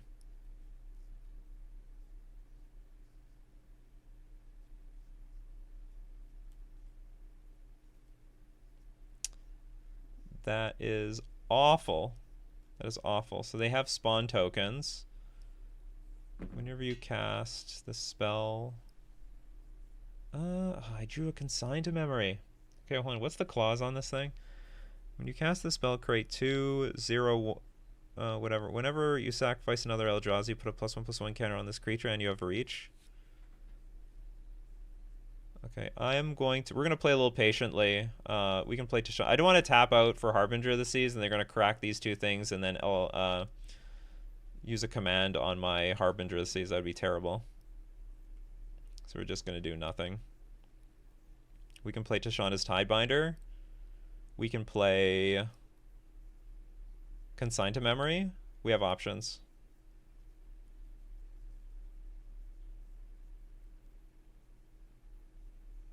What the hell? What damage does it deal to? Deals 2 damage to each creature, including this creature. Oh, you want to make that creature really big?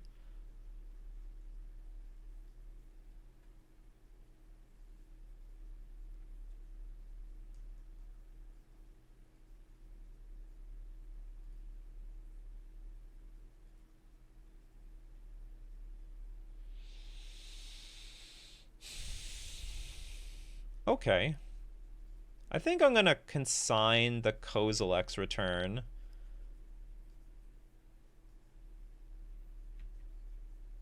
And then we're going to... we might double block and get rid of this stupid thing.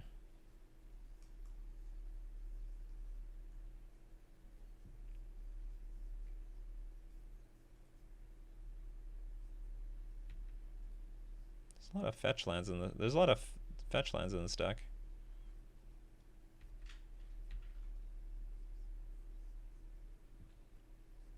Now another good question. Do I even want to block this thing? I think I do.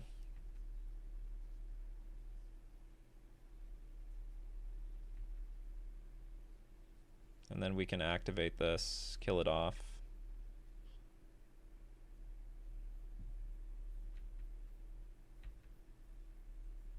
Then after we play Harbinger of the Seas, like, I don't know what they're going to do with 2 green mana.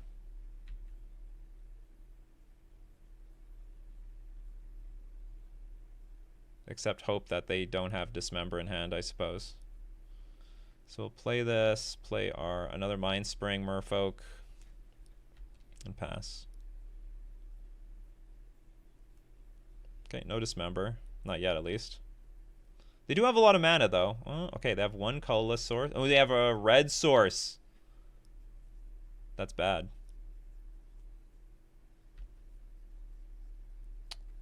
So, tell you what I want to do. We have to hold up the Mind Spring Merfolk for a few things. Okay, let's attack. No, we're not going to attack with this thing yet. Okay, I'm just going to attack and pass. I have to be concerned about our opponent playing a really big creature, and we can counter. They play a big creature, this triggers, then we have to play Tishana's Timebinder to counter it. Also, if they play Kozilek's Return off of this, we can protect our Harbinger of the Seas. I'm going to be a little greedy, not too greedy, but I'm going to try to draw like a bunch of cards at once.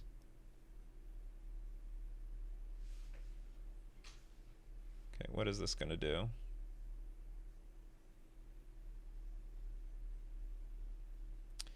I think I should let it eat the land, and then we have to counter the ability that finds more lands.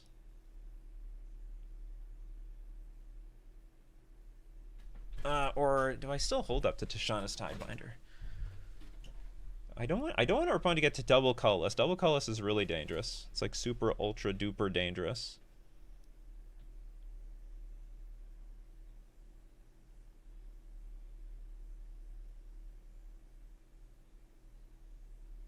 Okay, I know what to do.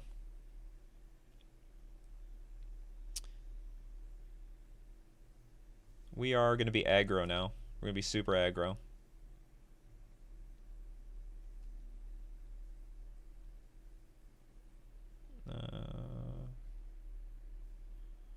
We're going to be very, very, very aggro now. So you can exile my land, but you don't get a land. I'm going to buff everything up. I'm going to play Reejerey, and we're going to go in and smash. And I have to win this game really quickly.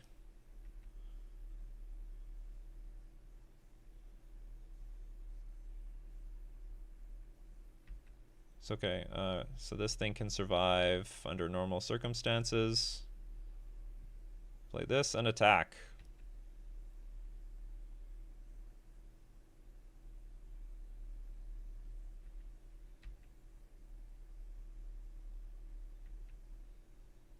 How big does it have to be? Mana value 7? Well, there's 7 mana in play already. I hope I didn't screw that up. But they don't have double colorless for a lot of other cards. Ugh, they keep playing land drops. Pass. Just pass and die.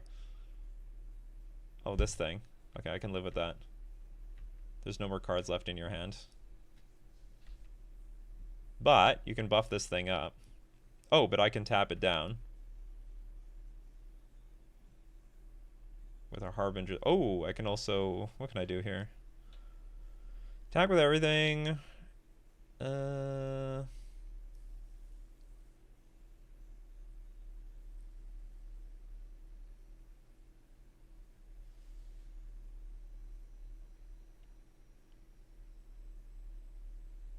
could bounce this, attack with everything.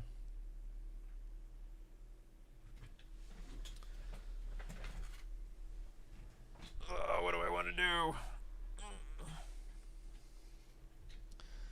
Feel like victory is very, very close. Well, I have to deal with this. So I can play. The easy thing to do is play Harbinger, tap down this thing, attack with everything, chump chump. They take 2. This thing gets sort of big. But then if they draw some bomb, like I'll be super stone dead if they play like Emrakul next. Just trying to figure out like what are my best options.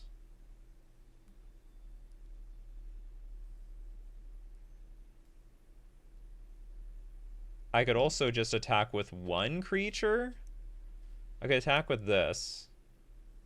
They would have to chump block and then sack 2 creatures in order to buff this thing up. And then on like at the end of my opponent's turn, I can like auto war and then go for the victory. And that will, yeah, I think that actually makes the most sense. That protects me from like an Emrakul, I think. Or maybe not. Maybe it doesn't protect me from Emrakul specifically. Oh no, this is stupid. This is so stupid. No, this is a bad plan. Okay, I have to now I have to get rid of this thing. Oh, this plan is dumb. Okay. The thing is, I forgot, like, these things are still on the battlefield. So I have to get rid of the double colorless. Oh well. I mean, even if they play another random creature next turn, I can still play Harbinger, tap the thing down, and attack for victory. Okay, the game's over. They're just showing their land. All right, we won. We won 2-1. I think I should have that 4th one in this deck. Did I leave one in the sideboard? Yeah, we brought it in for the last game. So there probably should be a 4th one. I just take something else out. All right, that was... You know, we don't need 1,000,000 Seize effects to win. We just need 1 Seized effect. By the way, if we didn't even draw this, we were actually fine.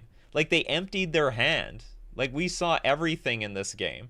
They just were sort of empty-handed. Like, it actually wasn't even relevant at all. Like, what did it do? I mean, I guess we prevented some fetches into scries. That was the power of our Harbinger this game. But outside that, they dumped their hand and it would have had no other influence. Or I guess one other influence, they would have saved themselves a bit of life because of they wouldn't have had to get red from the Talisman of Impulse. Okay, that was round 4. We'll move on to round 5. Here for round 5, we won the die roll. I don't know if our hand is keepable on the play. We have 2 Ottawaras, so basically it's a 1-lander on the play, but we have a lot of things to do with 1 mana. We can play Mindspring, Stern Scolding, Dismember. Yeah, I'm going to try it. I'm going to try it. If we have to, we can play an Ottawara. I don't want to, though. But if we have to, we'll do that. We just need to draw 1 random land to use. And we have a low curve. It's a low curve hand, too. Is red-green Eldrazi coming back? Oh! It is Amulet. Damn. This sucks. The Stern Scolding on this Grazer would have been great. Would have been perfect. Okay, we drew another land. I will do nothing. We're going to attack. It's a sign of strength. Just kidding. It's a sign of weakness. I wouldn't say our game 1 is very good versus Amulet in the first place. I mean, it's not terrible. We've got, like, Tashana's Tidebinder and crap like that. Oh, no. I cannot interact with that at all.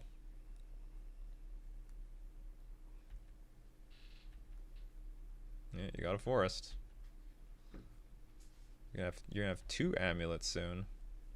So let's, I guess, dismember this. Dude, what am I gonna do with this thing? Nothing. Gonna do nothing with that card. No! Attack for 1.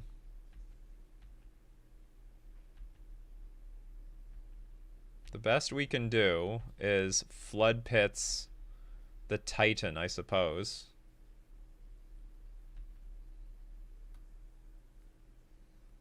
If that even matters. Scape Shift! So you're going to get 3 lands in play. Damn it, this Hexcatcher. Sorry, this Tashana's Tidebinder. Oh, wait a minute, I can counter that. That's awesome. Wait a minute! I've got abilities!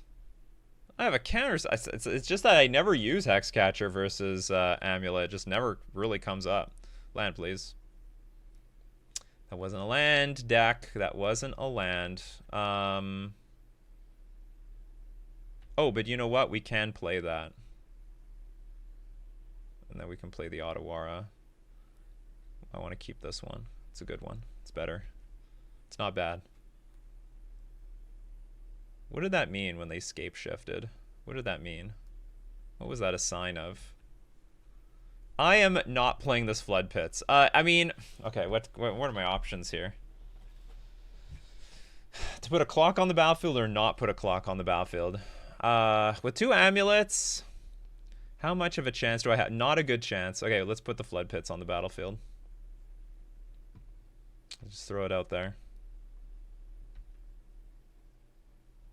Okay, we drew the land. That was very, very important. So I can counter the Titan trigger. I don't know how to get rid of the Titan, but I can get rid of the trigger. Oh no. Sure. Now I have a separate problem. I have an Urza Saga problem.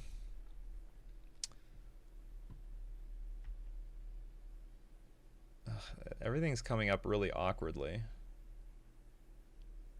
Consign is interesting.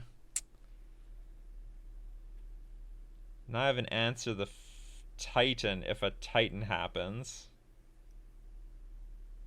I can attack for 7, then potentially attack for lethal. The problem is I can't beat these sagas. I'm not gonna lie, like I gotta like play Tashana's Tidebinder on this damn Urza Saga. Probably.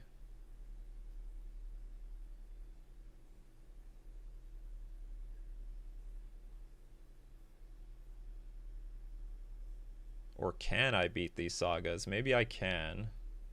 So I attack for 4, still hold up Tashana's Tidebinder. Urza Saga goes up. My opponent passes. I tick up my Vial to 3. I can attack for like 8. Play Tashana's Tidebinder when they activate it. Yeah, that actually might work.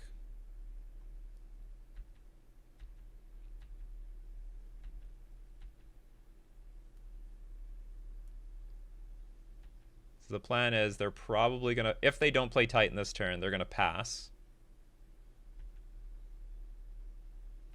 It looks like they're gonna play Titan.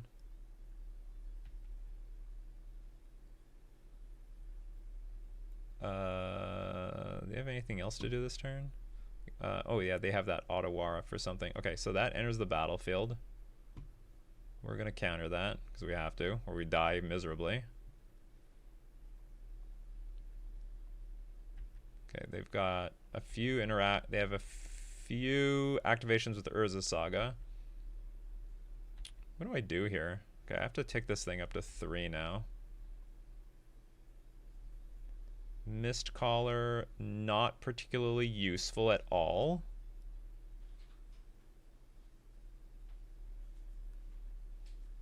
Damn, they have just enough mana with this stupid Urza Saga.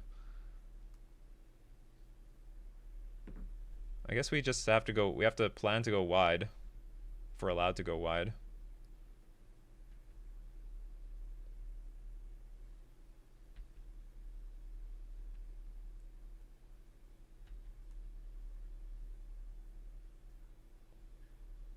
Can do nothing about that.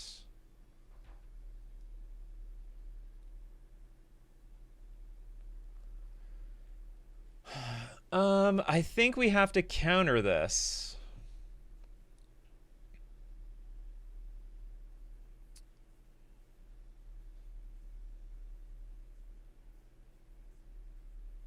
Yeah, I think we have to counter this because I have nothing else to do with the mana at the moment. But the point is, like, I don't want them to get the, what's it called? There's a boots.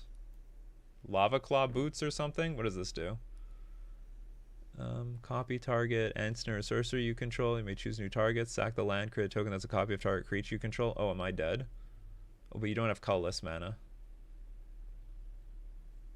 Oh, you do now. Oh. Oh. Okay, so I guess I'm screwed anyway. Create a token. This only prevents non-tokens. Damn, we got beat by a mirror pool. I don't think I knew about this card, right? But I'm not entirely sure. I'm assuming we're dead.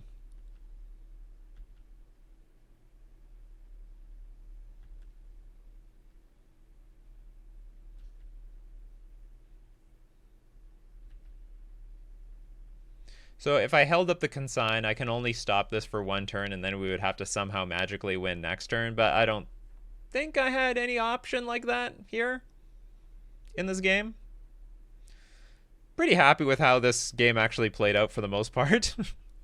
Considering we were like on a sort of on a one lander on the play. You want another copy? Let's get like another Titan. Can you just give all these things haste and smash the crap out of me? I wish Mistcaller said sack this creature if a creature entered the battlefield and it was not cast. Then exile it instead. That would be beautiful.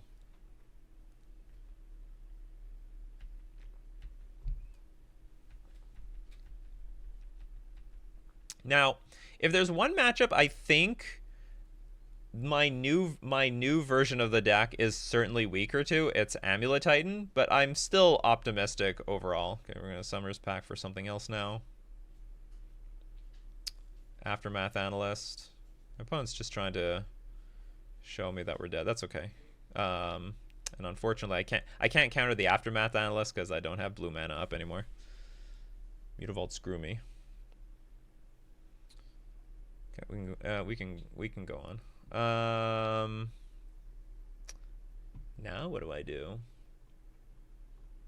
What does my sideboard guide say? It says consign to memory. It says force a negation, specifically for the Amulet. I would counter Amulet. Harbinger of the Seas. Great card, of course. Also, force negation counters the sweepers that they'll bring in to kill our board. We want one engineered explosives. I think this is just filler because we don't want everything else. We don't want Mistcaller. It's a very poor card. Dismember can be fine if they have Dryad, but it's usually like a 1 of these days. Getting rid of Stern Scolding. So one problem is Aftermath Analyst can be copied. I mean, the whole point of the deck is to copy Aftermath Analyst in the graveyard with the Wildwood land. I think it's called Wildwood. It's something. It's stirring. No, it's some sort of land. Copies creatures in graveyards. So even if you counter the Aftermath Analyst, it's like pointless. They'll just copy it later anyway. So I take out Stern Scolding. So the only other thing that you can possibly target in here, I mean, you know what? If my opponent has Dryad, the Elysian Grove, maybe you can keep some in. But for the most part, I think there's just too many blanks. Your best thing to do would be on turn 1 hit a Boreal Grazer, and I don't even know if that's good enough. Because on turn 1, you'll probably want to play like a lot of other cards. Generally versus Amulet, I want to like sort of tap out for the first 2 turns and then put my guard up on the future turns. This hand it's a turn 3 Harbinger of the Seas, so I'll keep it. And we'll have to start off with Glasspool Mimic to guarantee that we play our Harbinger of the Seas on curve. Grazer. Urza Saga is very ugly because then I can, with the Harbinger, it could end up being the case where they'll have infinite constructs, and it looks like that's where this game is going to go.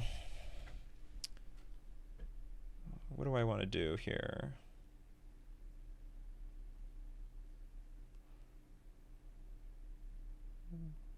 Guess I want to play turn 2 Master the Pearl Trident. Because if they make a construct token on my turn, then I can at least attack into it. We do have to hope our opponent has like no mana. So I mean, they have Spelunking. They've got no. They have no removal for Master of the Pearl Trident or Harbinger of the Seas.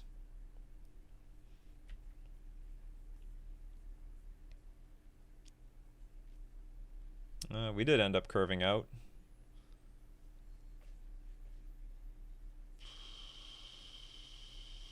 Yeah, it's just like gonna come down. Do you got it or not? You got it? You got it. You don't got it? Well, maybe I got it.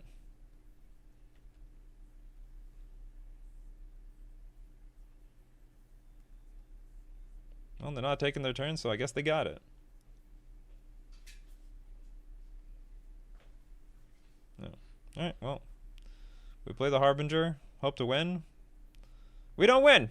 We're gonna lose.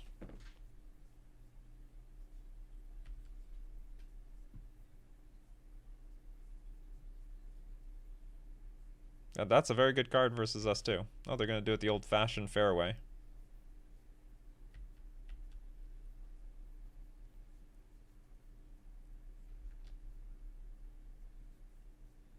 Grind us out with Tireless Tracker.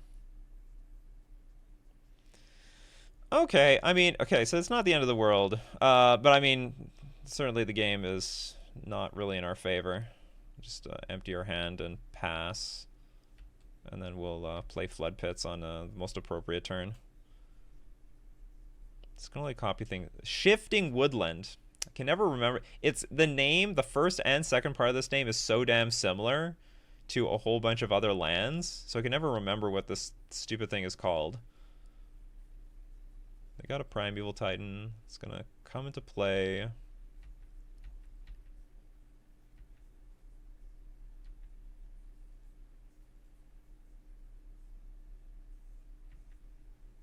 Mm-hmm.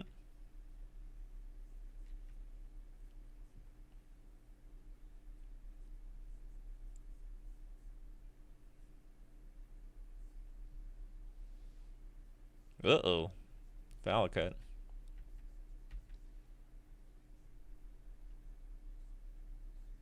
Okay, fortunately we can Flood Pits this. And then I guess get rid of the stupid thing.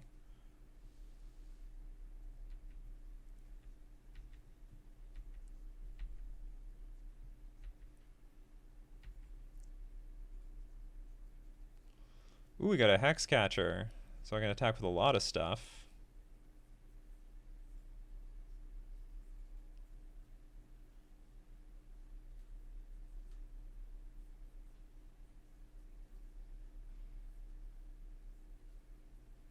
Trying to make an attack that seems believable. I really do want to get this stupid Tireless Tracker off the battlefield. That would be convenient. And we definitely have to shuffle this thing away. Could this... What was this land could, I guess, conceivably become a copy of Tireless Tracker? What is the best thing to do here? Leave Mind Spring up? To draw a card? No, I want to attack with everything.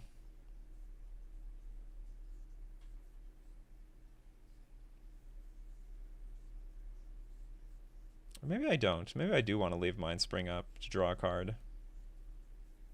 No, I can do that next turn.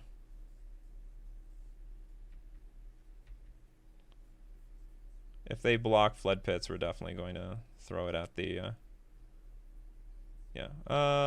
Okay, so... Play Hex Catcher.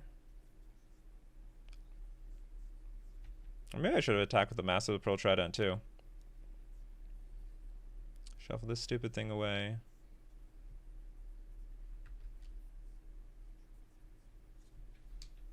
And pass. I definitely don't feel like I'm in a good spot here.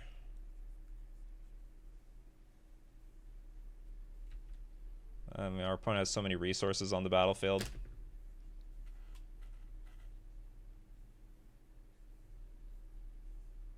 Not to mention they still have this Ether Spell Bomb.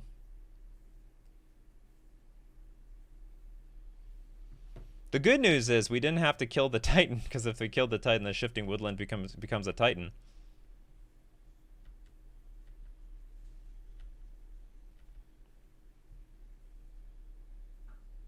They have 5 mana available. You want to make a copy of a creature? You want to make a Tireless Tracker?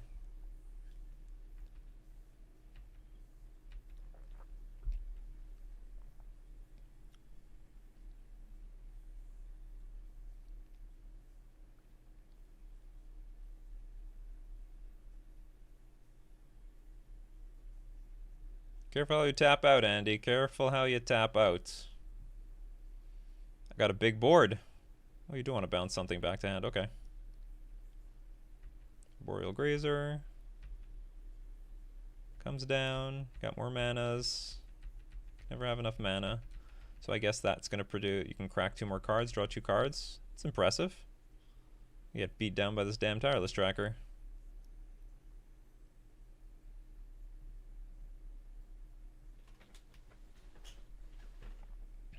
Oh no! That was a beating. That was a beating. That's a new card. I have not seen that played against me before. Alright, what do we got here? Not much. Not much in my opinion. I'm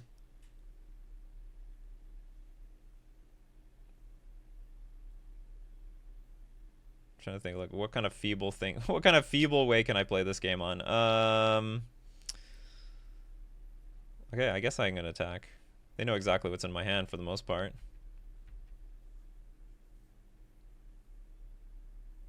Okay, we'll get rid of this stupid thing. But I mean, like, I'm pretty dead lost here. This represents like 4 cards. Opponent can fill their hand back up to the top.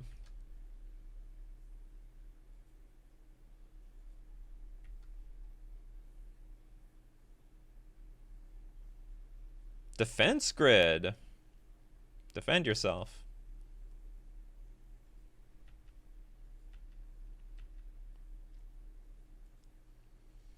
Well, I mean, there's still a chance. Like, if my opponent just draws a bunch of lands and gets nothing out of it, we can, in theory, like, attack while chump blocking the tireless tracker. Like, this is only attacking for 9. This is not lethal. Does this give trample? I don't think so. This is going to be attack for 9 damage. We can attack back for a good chunk of damage. Oh, damn it. So each spell costs 3 more to cast except during its controller's turn. This actually is quite...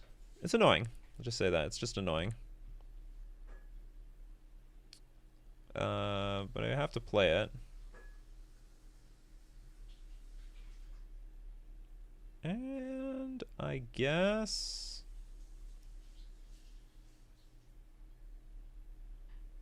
Oh, I know what I'll do. Okay, I'm going to attack for 2.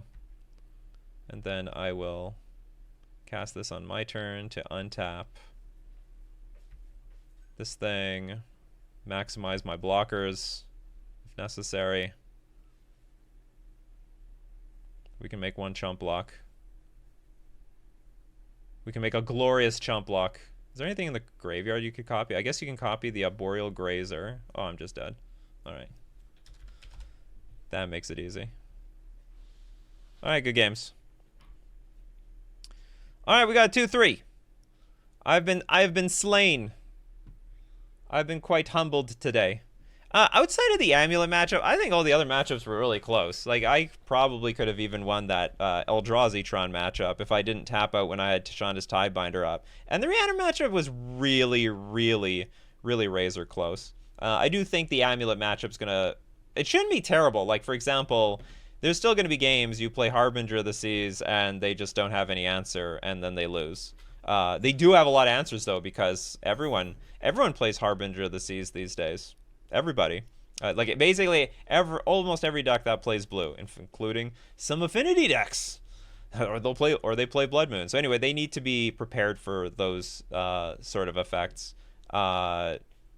So I'm not too surprised that, you know, there was a dismember around the corner. But I'm still happy with the deck list. Very, very happy. I'm willing to jam this way more. And very happy to hear that a lot of people are also getting results with this deck. And the only thing I'm super afraid of is still just Boros Energy. Outside of that, I think it has game versus every other deck in the format. I mean, you can still beat Boros Energy, but you gotta get lucky. You have to get, like, supremely lucky. So I hope you like the deck list. If you want a sideboard guide, I have it in the description below. Give a thumbs up to Merfolk, and I see you guys next time, Fish Fam.